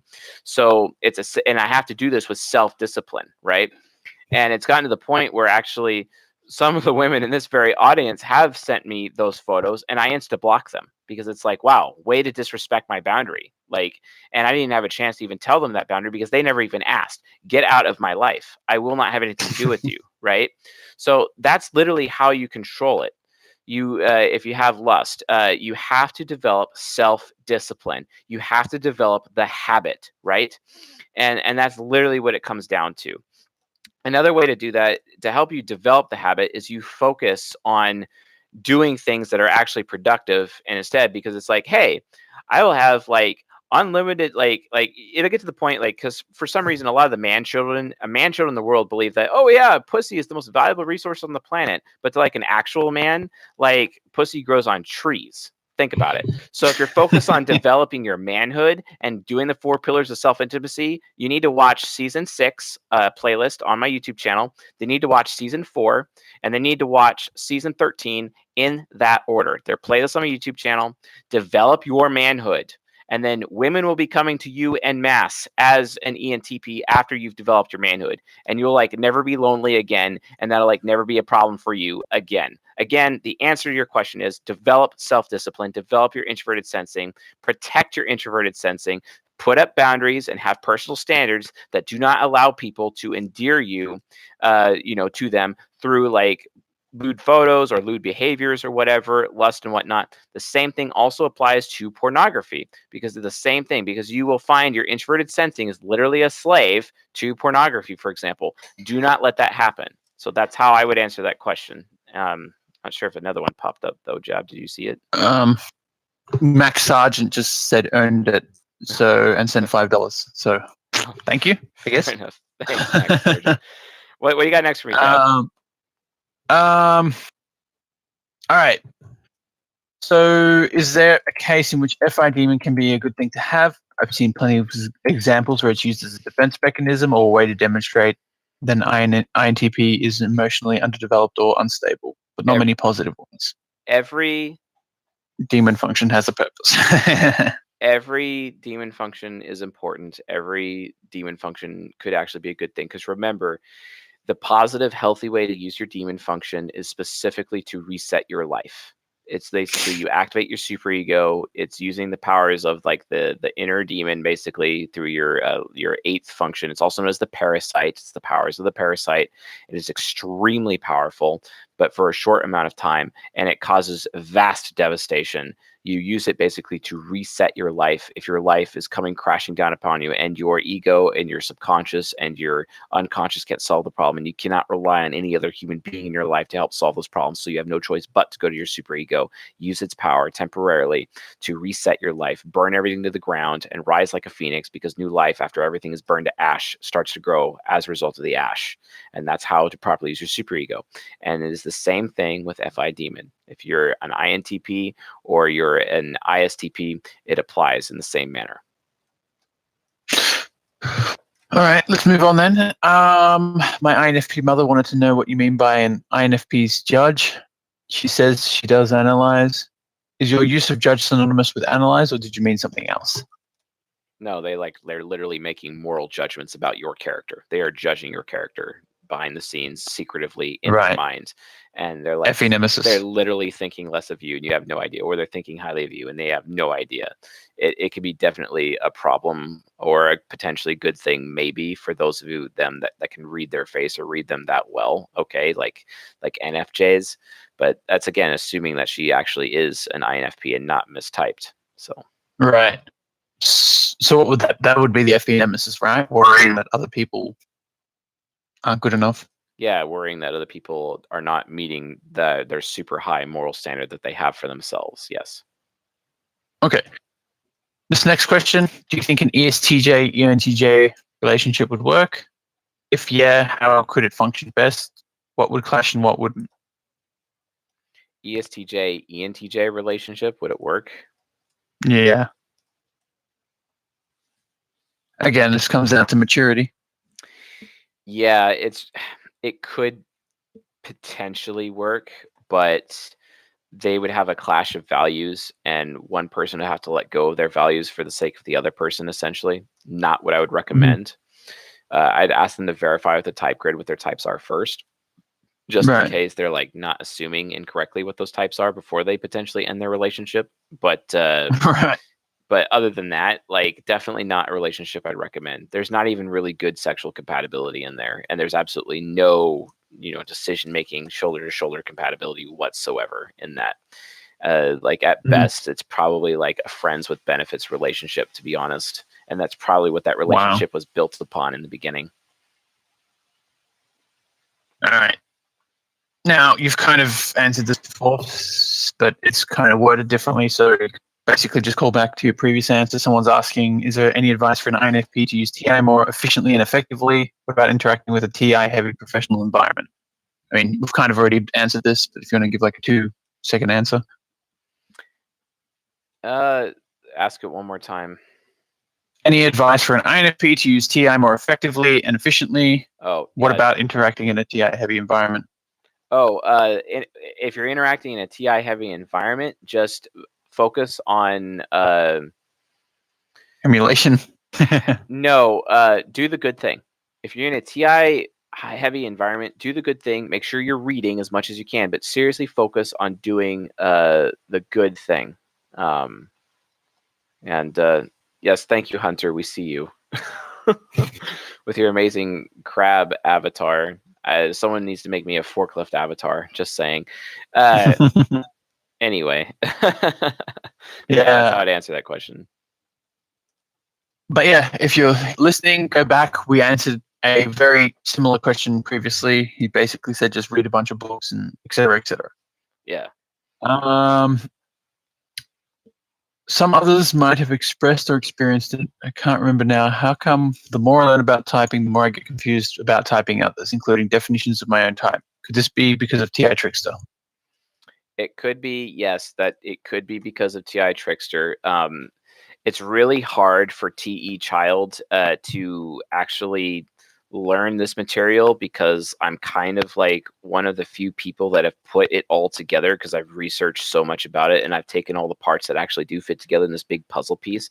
And there isn't very many other sources out there on the internet that they can compare to that has all the puzzle pieces together, which just ends up leading to confusion for TE Child. The best thing I would recommend for TE Child then is to just be patient. More material will come, and more people will start adopting these ideas and fleshing them out even beyond me, basically. And then you'll have additional sources to go with after the fact. Just be patient. It's coming. Right. Because that's the thing with your content. You don't just like take one professor's content and regurgitate it. You take all of the content and then you look at all the pieces which fit together and then you rearrange them to make a jigsaw puzzle and then you discard the trash. Exactly. Yeah, discarding the trash, like David Kiersey calling the intellectuals the rationals. Ugh. Or socionics calling duality relationships functional. Highest compatibility. Yeah, duality relationships functional. LOL. Yeah. Get out. Anyway, let's move forward. Do you know who Dr. Dario Nardi is? Do you agree with his work regarding personality types? I don't necessarily agree yet. I am reading his book right now. So Okay. So maybe that might be something to re-ask and we can come back to it when you finish. yeah. I mean, All there's right. something to it, but it's more temperament based. The other thing is too, like, he seems a little too close to the big five, and I'm completely anti big five. And my only real concern with him right now is that he doesn't have he's not really differentiating nurture from nature. If he was doing that more often, I'd be way more motivated in figuring it out, but I already know that he's kind of doing that. It's just kind of like, reading his stuff is not as much of a priority right now, but I'll get to it. You know what I mean? So that's kind of where I'm at with it. All right. Let's move forward. Advice for raising an ENFP 14-year-old daughter by an INTP dad. Yes, this is a great question. I love this question. Yes. Okay, first things first. With her phone, definitely control her data. Absolutely control that data. Like literally shut that data off on her phone and inhibit her ability to text. Because never ever let an ENFP child do what they want ever. You have to obligate them. Oh, wow. You only let them do what they should do, right? And if they do what they should, then they can earn said privileges. And, when you have an ENFP with a phone, especially like a little, especially like, 14-year-old girl ENFP, well, guess what? I mean, texting is a privilege. Using data on your phone is a privilege. So that's the first thing I'd go after. Basically, you have privileges, you have to earn privileges if you do X, Y, and Z. You create a plan, and here, you can earn X, Y, and Z. Here's the privileges you have now. If you do these behaviors, you get to keep these current privileges. If you want to earn privileges that you don't have yet, like, for example, daddy buying you a car one day, here's what you have to do. Oh, by the way, you better be able to pay your own insurance and have a job when you're 16 if I decide to get you a car, for example. But that's how I would approach parenting for an ENFP. You have to get a hold of that SI inferior and hold it close and make sure that you are obligating them appropriately. Do not let them do whatever they want. Yeah, I mean, that's pretty important because, I don't know, maybe it's my own personal bias, but I've always found that NFPs are at both ends of the spectrum when it comes to maturity. So taking a structured approach like that would probably end up benefiting your daughter in the long run. Yeah, absolutely. All right, let's keep moving forward. INTP is more prone to addiction than other types, perhaps as an attempt to maintain control or comfort in an otherwise untenable situation. No. The answer to that question is no. SPs get pretty addicted to a lot of things, like to alcohol, to marijuana. SJs do. Like, it's pretty much kind of the same. It's just pick your poison. Like, SPs are more prone to having alcoholic behavior, and NJs, so SPs and NJs more alcoholic behavior and gambling, for example. Whereas, SI users, it's more of a cocaine thing or a marijuana thing. Like, it's different, right? Because different drugs provide different reactions to different people of different types, different addictions, right? It just depends on how their brains are wired within their type, etc. What makes SI happy does not necessarily mean what makes NI or SE happy, for example. So there's different ways of doing that. Okay. Let's push through a few of these. What particular types are more likely to have beards? That's a good question. ISTPs and ESTPs more than anyone, and then followed by NJs. Neck beards. NJs are most likely to have beards. Yeah. Basically, SPs and NJs are the most likely to have beards, with SPs the most. Yeah. Right. Okay. All right.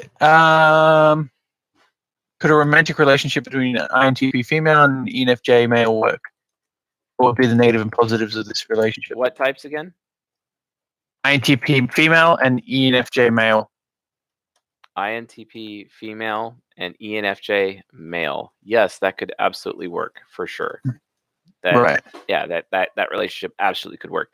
They just have to be careful to stay away from guilt, because there could be like an unlimited guilt loop, and that guilt could cause Yeah. a lot of problem, because if one feels guilty, they both feel guilty, and they need to like literally talk about their feelings, or at least the ENFJ has to talk about their feelings, and the INTP needs to be patient enough to listen to the ENFJ. Otherwise, like that ENFJ's demon's going to come out.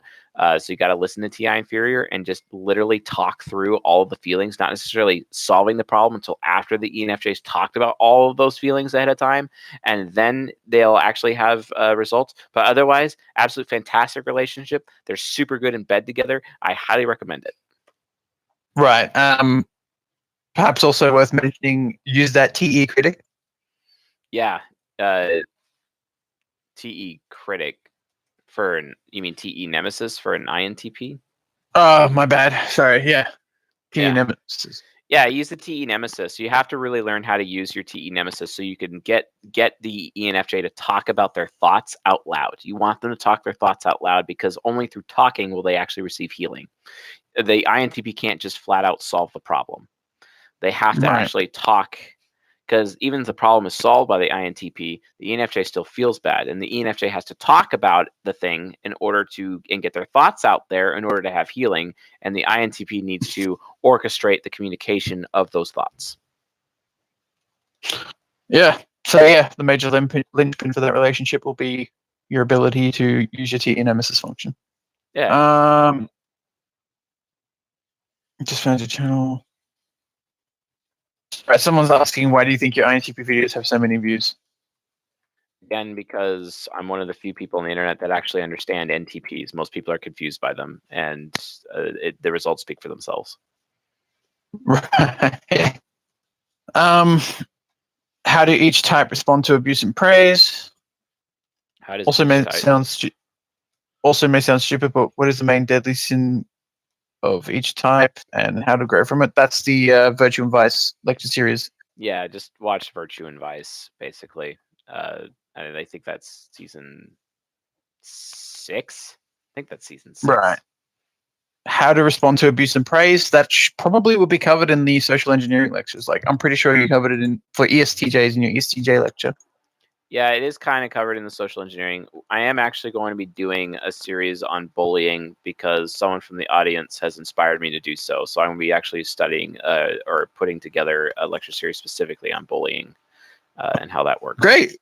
30 seasons, even though we're at 16, 20, and 15 at the moment. I know. Well, I mean, if you look at my planner, it's like got over 800, so it's going to be a while. Mm. What can I say? All right. How to type yourself as accurately as possible. How can you be absolutely sure you haven't been mistyped? Verify it. Use the type grid and the temperament matrix. And if you're a TE user who sucks at verification, go to a TI user who knows the type grid and the temperament matrix, and they will help you. Yeah, I mean, Or you it's can wait definitely till kind of our test is released on our website, which hopefully should be available before Christmas. right.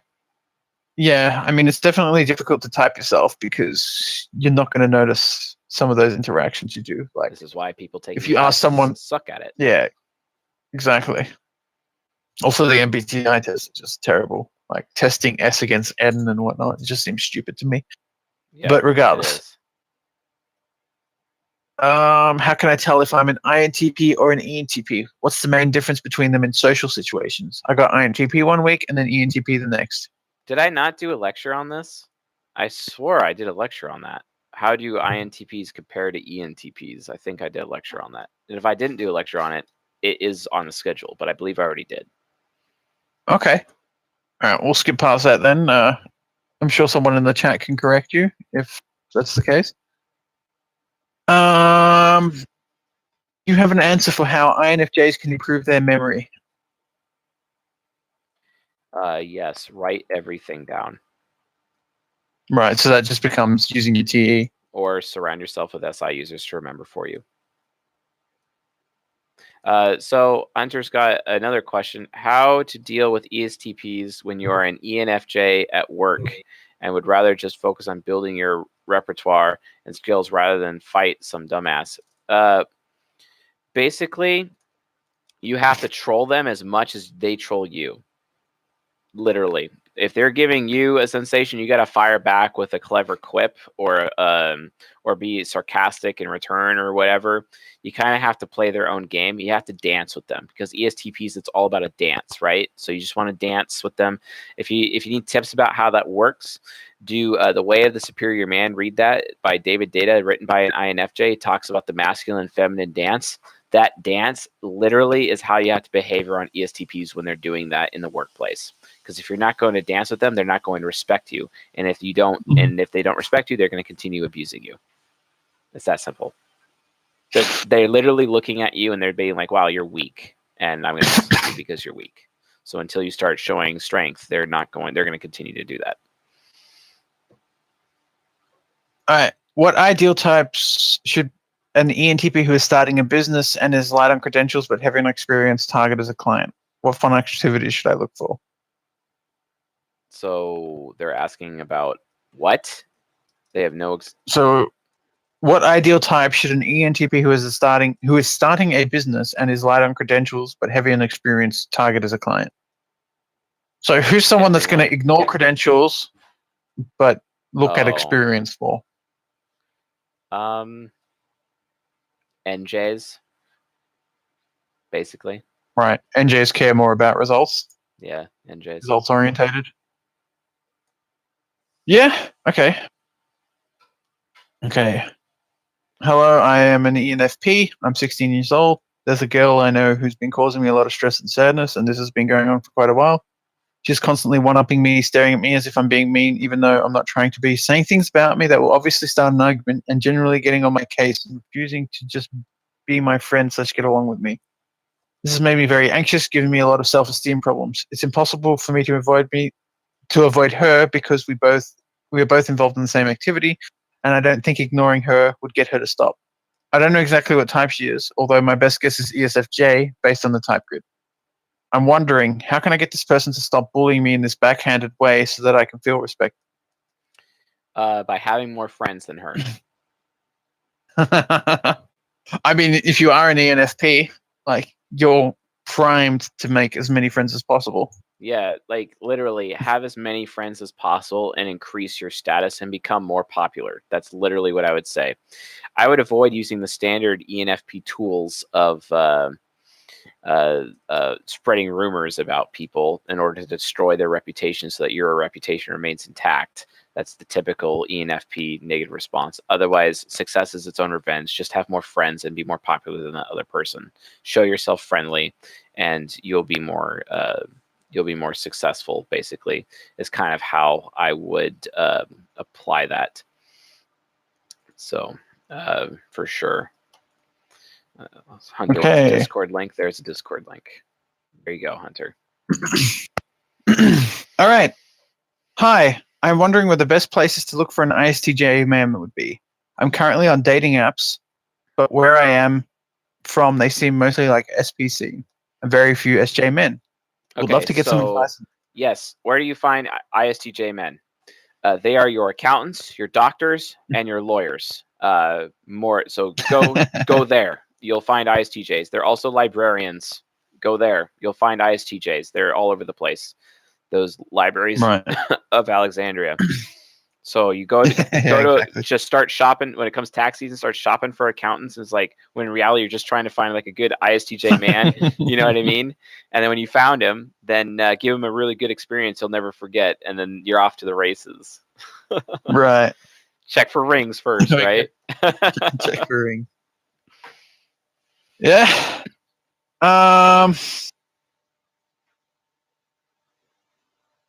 Is there any tips you'd give an INTP who's aspiring to be a writer? And are INTPs suited to being writers in general? If George yes. R.R. Martin, who wrote Game of Thrones, is an INTP. So yes, world building, boil the ocean, do as much work as you can before you actually write the book. Right. Build the world, Establish the design setting. the character. Establish Yes. the scene. Yeah. Yep. World building. Build the cultures. Yep. World building first, and then you can Build do the ethics. Build the trade routes. Build the paths. Build the roads. Build the mountains. Yep. Build Develop the climates. reality. Everything.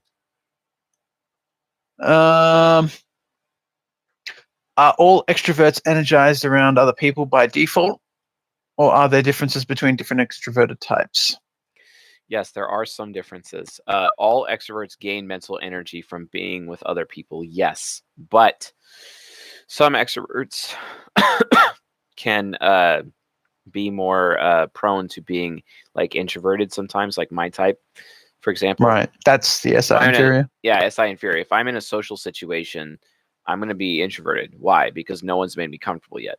Once I am comfortable, then I'm very social and like crazy and actually good at things. Of course, that's if I can't get into that situation, what I do is I'll sneak in some alcohol or something to put me into my shadow, which makes me way more social as a result.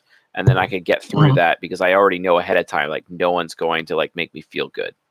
So I just get myself like 1 or 2 beers worth of alcohol, and then like have that just before I go into the social situation. Again, I don't recommend like drinking alcohol, but this is just an example.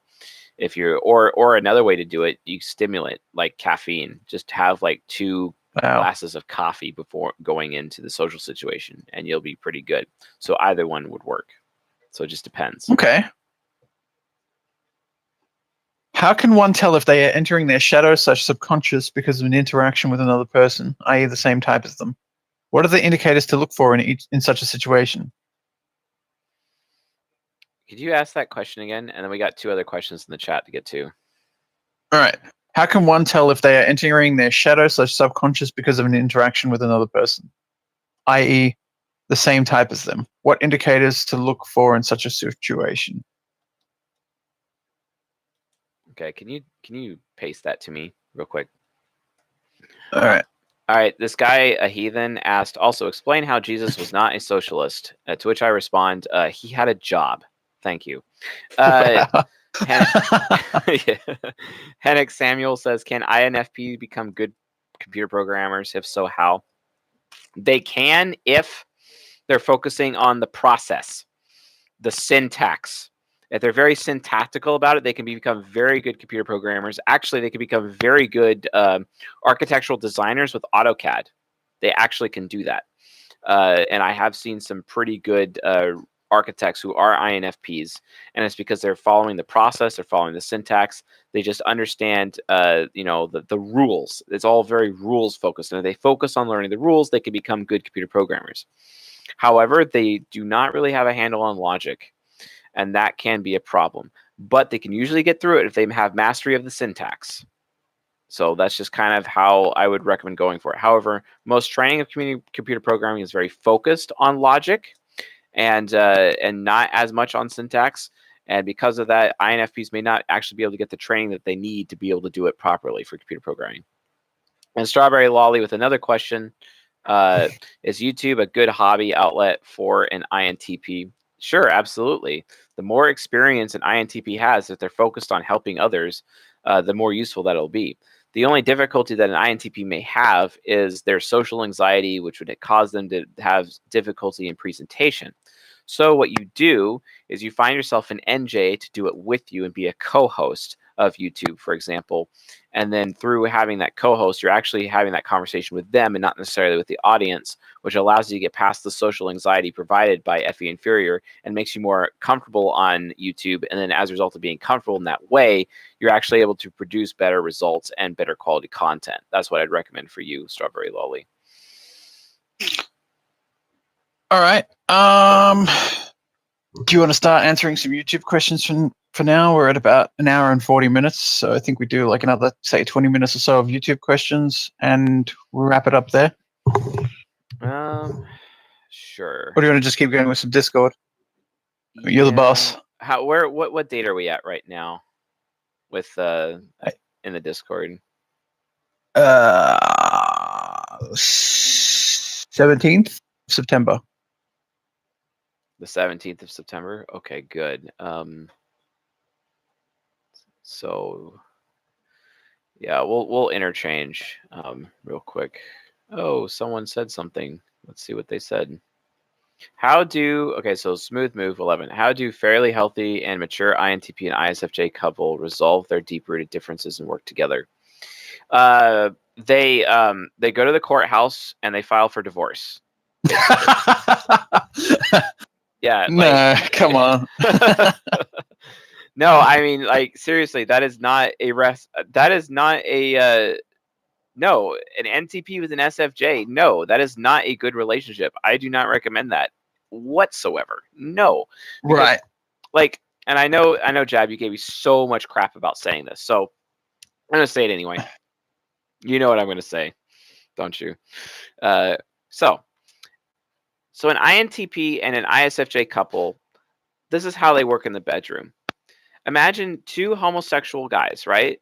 In a relationship. God. Yeah, I'm going there. So they're in a sexual relationship, and one guy chooses to be on top and the other guy is on bottom, right? And that's typically how their relationship goes. It's because one guy's the SE user and one guy's the SI user. But when you have an INTP and an ISFJ couple in a relationship, and a sexual relationship at that, like, it's literally having two bottoms. So explain to me how that is working out and how that's fulfilling, especially in the bedroom experience. No. And that also comes out in every other facet of their relationship. That's definitely not something I recommend. However, Smooth Move's ISFJ, for example, may not actually be an ISFJ. They could be an INFJ, or the INTP may actually be an INTJ.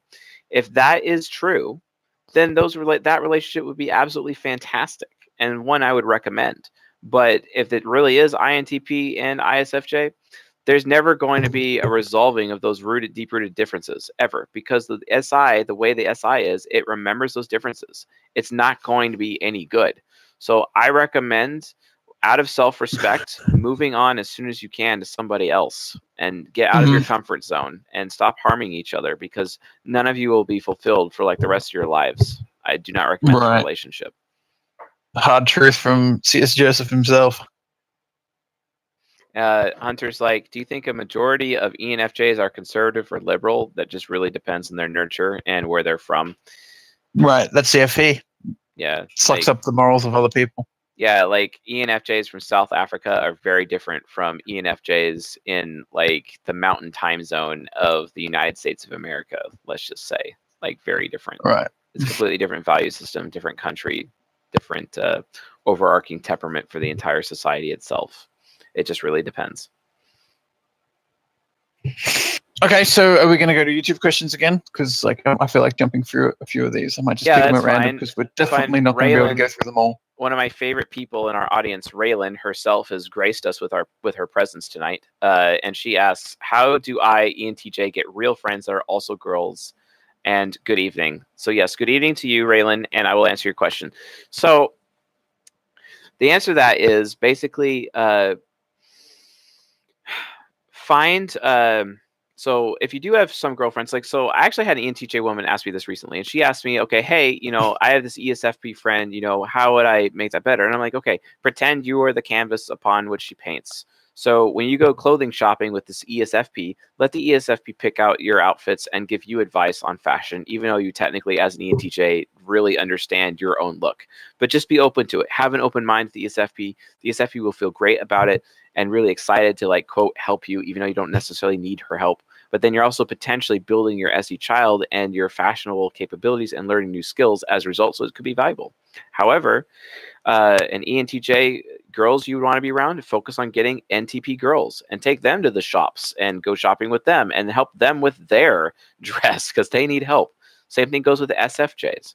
SFJs and NTPs become the canvas with which the ENTJ can paint upon, and then can really enrich those women's lives and do things together as a result. So it just kind of depends on what you're doing and who you're with, and but for the most part, the more women that you have, if it's just you one-on-one, stick with NTPs and SFJs. If it's multiple women, have at least one NTP or SFJ present, and then you could have like everybody else be like an SFP or a very incompatible type with you. It just depends who's present, because you have the variety there. But yeah, you want people who are loyal to you, Raylan. You want women who are loyal to you. And the ones that are loyal to you are going to be the NTPs and the SFJs more than most. Also NFPs, potentially. But sometimes NFPs can get really selfish and end up putting you down for the sake of their selfishness or the sake of their status. So you got to be really careful when you're working with NFPs. They're not necessarily going to be loyal to you per se, because they're usually almost loyal to themselves more than anyone else. Right. Have you considered incorporating Big Five into the School of C.S. Joseph, at least for just one, just for fun episode? Yeah, no, and never. Not a fan of the Big Five. Nope. Completely ignores nature. Yeah, it completely. Yeah, it's not enough human nature awareness in that at all to make me remotely happy with that. Right. Spookman, the answer to that question is yes, your type can change through cognitive transitions. Go to my channel, search my videos, and look up cognitive transition, and you'll have the answer to that question. Let's see. Have you ever taken into account that people are unpredictable and don't always conform to your set rules? Absolutely, because again, cognitive transitions, they could be which side of the mind are they in? Where's their human nurture? Are they a male or a female? There's like so many different facets to this consistently. Right. Yeah, hormones too. See. Thank you.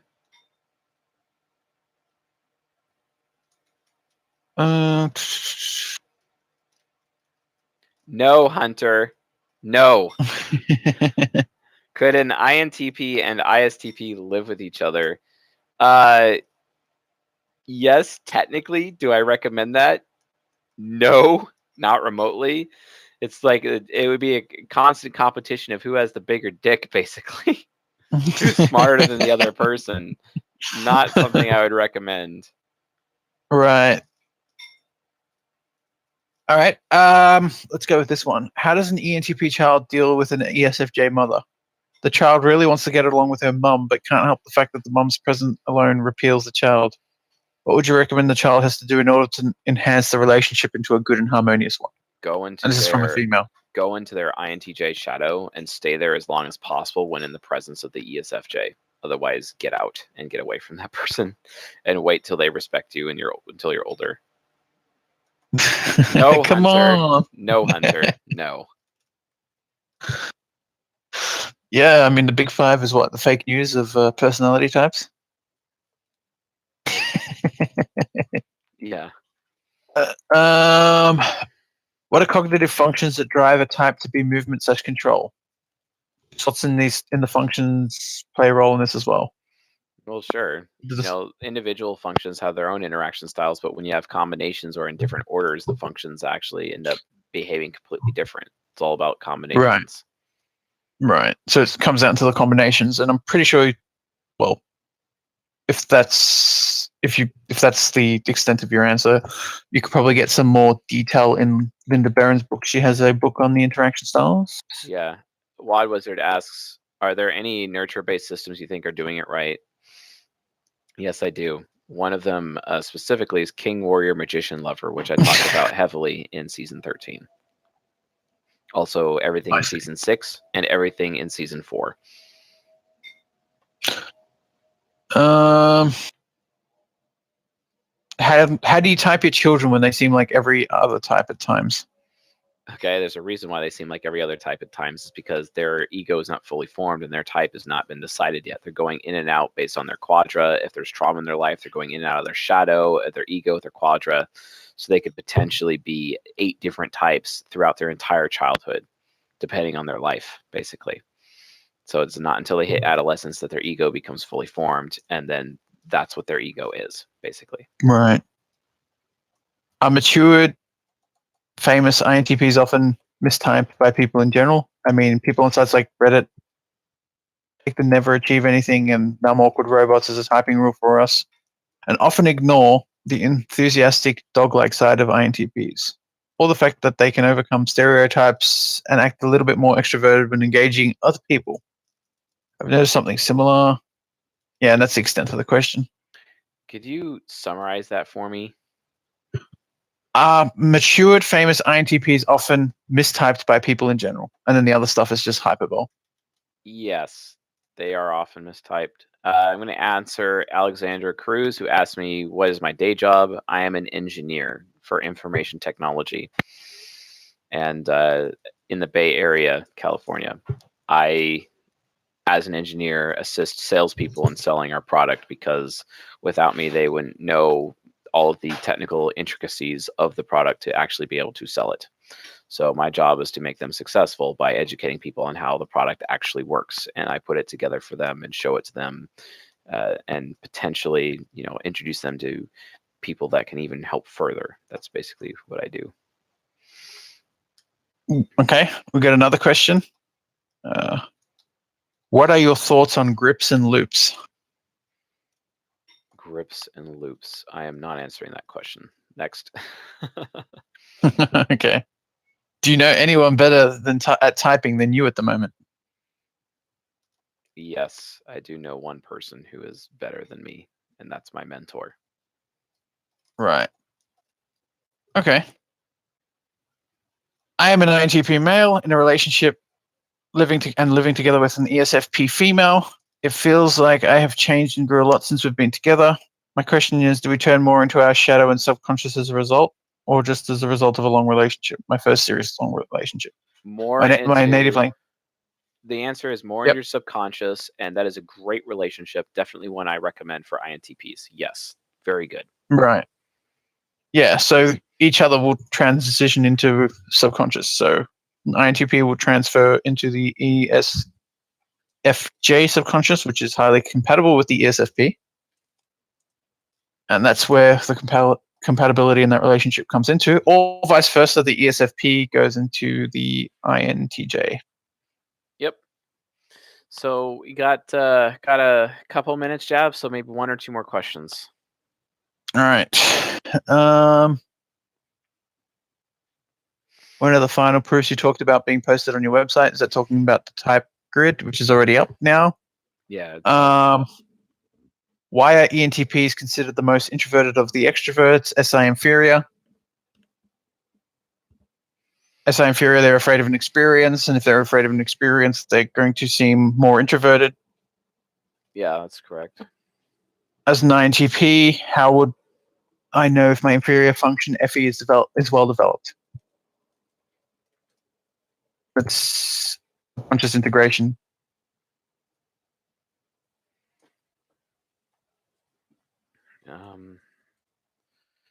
Make them loyal to you. Sorry, I was answering Hades, son of Cronus' question. He asked that question again. Right.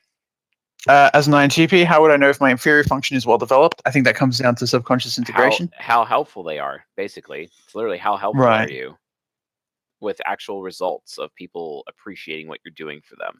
That's literally how to answer that. Yeah. Yeah, let's keep listing these questions. This is really good.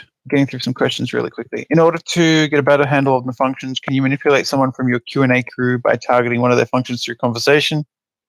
Yes. It could be for good or evil. Yes. No, I think they're asking for you to try and manipulate me as an example.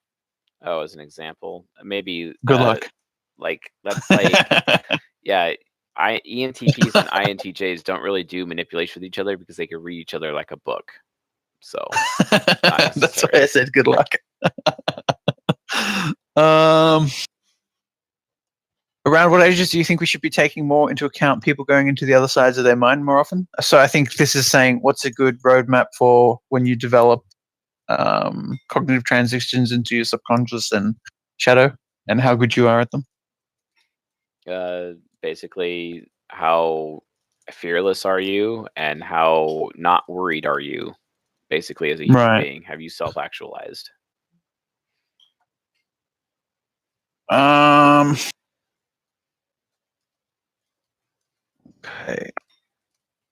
All right. I think I may know how. Okay, that one's a big question. I'll leave that. Oh, we got a question. Which would an INTJ regret more in the long run? Sacrificing their dreams or sacrificing loyalty, leaving loved ones? Sacrificing their dreams, for sure. Hands down, for sure. Yeah, like, yeah. I mean, do you want me to chime in on this one? Yep, Mr. Resident INTJ of CSJ, please chime in. Well, it depends. Sometimes someone's dream can be their loved ones. So sometimes you can get more of a picturesque view of what your future will be with your NI hero. So you might be like, oh, hey, you know, I want a nuclear family and I want a well-paying job and I want a woman who loves me. And it's like, could you really sacrifice, you know, that relationship with that woman you see yourself within 20 years for a potential in a career upgrade? Maybe not. But at the same time, it really depends on what you prioritize and what you see your future as. So, like, you will know, like, with respect to your loved ones, you will see what is it going to be like in 20 years with this person. And then you will make a judgment call as, is it worth me sacrificing this thing in my career to losing what I see in 20 years with that person? And if that person's a piece of shit and you're like, wow, I'm gonna have a horrible relationship with that person in 20 years, you're gonna be like backpedaling very quickly, and you will probably disregard that relationship and go with your dreams. Yeah. All right. So, you got another question? Yeah, I got two more here, and then that's it for tonight. So Smooth Move asks, can you address the golden pair of INFJ and INTP together? Do you think they're not a golden pair? Why do they always seem to pair up? Because they have insanely good sexual compatibility, but it is not necessarily a golden pair. The golden pair of the INFJ is with actually an ENFP. Or potentially an INFP. And for INTP, it's with an ENTJ or an INTJ. That's the actual golden pairs for those. And the idea of the golden pair is not exactly accurate. I don't subscribe to that theory whatsoever. But I have social compatibility. Just go to the playlist, social compatibility, learn about that. But I will be releasing romantic compatibility in the future very soon, where I'll be actually doing deep dives on that, as well as sexual compatibility, because sexual compatibility is actually technically different from romantic compatibility. So there's a lot of different factors and a lot of different algorithms that we play with to actually produce the results. But social compatibility is the most general algorithm that we have for compatibility. And based on that, that's where that lecture is coming from, because it's multiple algorithms mixed together, essentially. And am I missing anyone else? Yeah, I mean, I think we're good at about 2 hours now. Yeah, we're at 2 hours. So Hunter, stop. Who fits me as a person in a non-MBTI spoken way?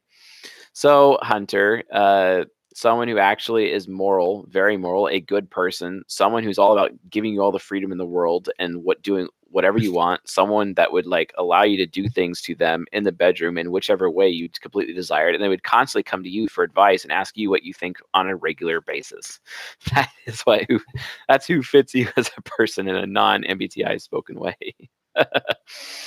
Right. All right, cool. Jab, I think we're done tonight, so I'm going to close it off for us. How about that?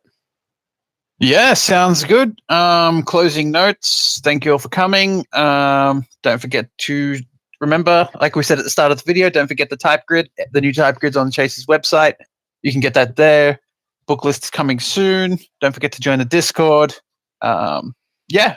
Join the Discord, guys, if you want your questions to be answered, because you've noticed we haven't been able to do as much of the YouTube feed. It's because the questions, we have them posted by the audience on the Discord server. And don't forget, also, we're going to be posting a giveaway for a coaching session on our Instagram. Go to Instagram. The link is, I believe, in the description of this lecture or other lectures, even though it's technically like a Q&A session, but whatever. Go to the Instagram, follow me on Instagram, and wait for the post. It will be coming hopefully this weekend, I believe, and we'll be doing a coaching giveaway. So make sure you're following us so that you can actually see the giveaway, etc. It's going to be there. and then get on like the Discord. Also, Q&A sessions, we try to do them every 2 weeks. And also, if you have any suggestions, please make them in the Discord in terms of which people that you would like us to type live. We do live streaming of that as well. So awesome, guys. Thank you for everything. We love the audience. And thank you for recently breaking 7,000 subs on the channel. That is pretty dope. Our goal is to hit 10,000. We're approaching 8K again. Yeah, we're trying to hit 10,000 before Thanksgiving. So let's make it happen. Please keep sharing all of the lectures and whatnot, and keep the questions coming. We'll definitely get those questions answered in the future. So anyway, with all that being said, you all have a good night. Yeah, good night, everyone. Thanks for everything. Later. Ciao.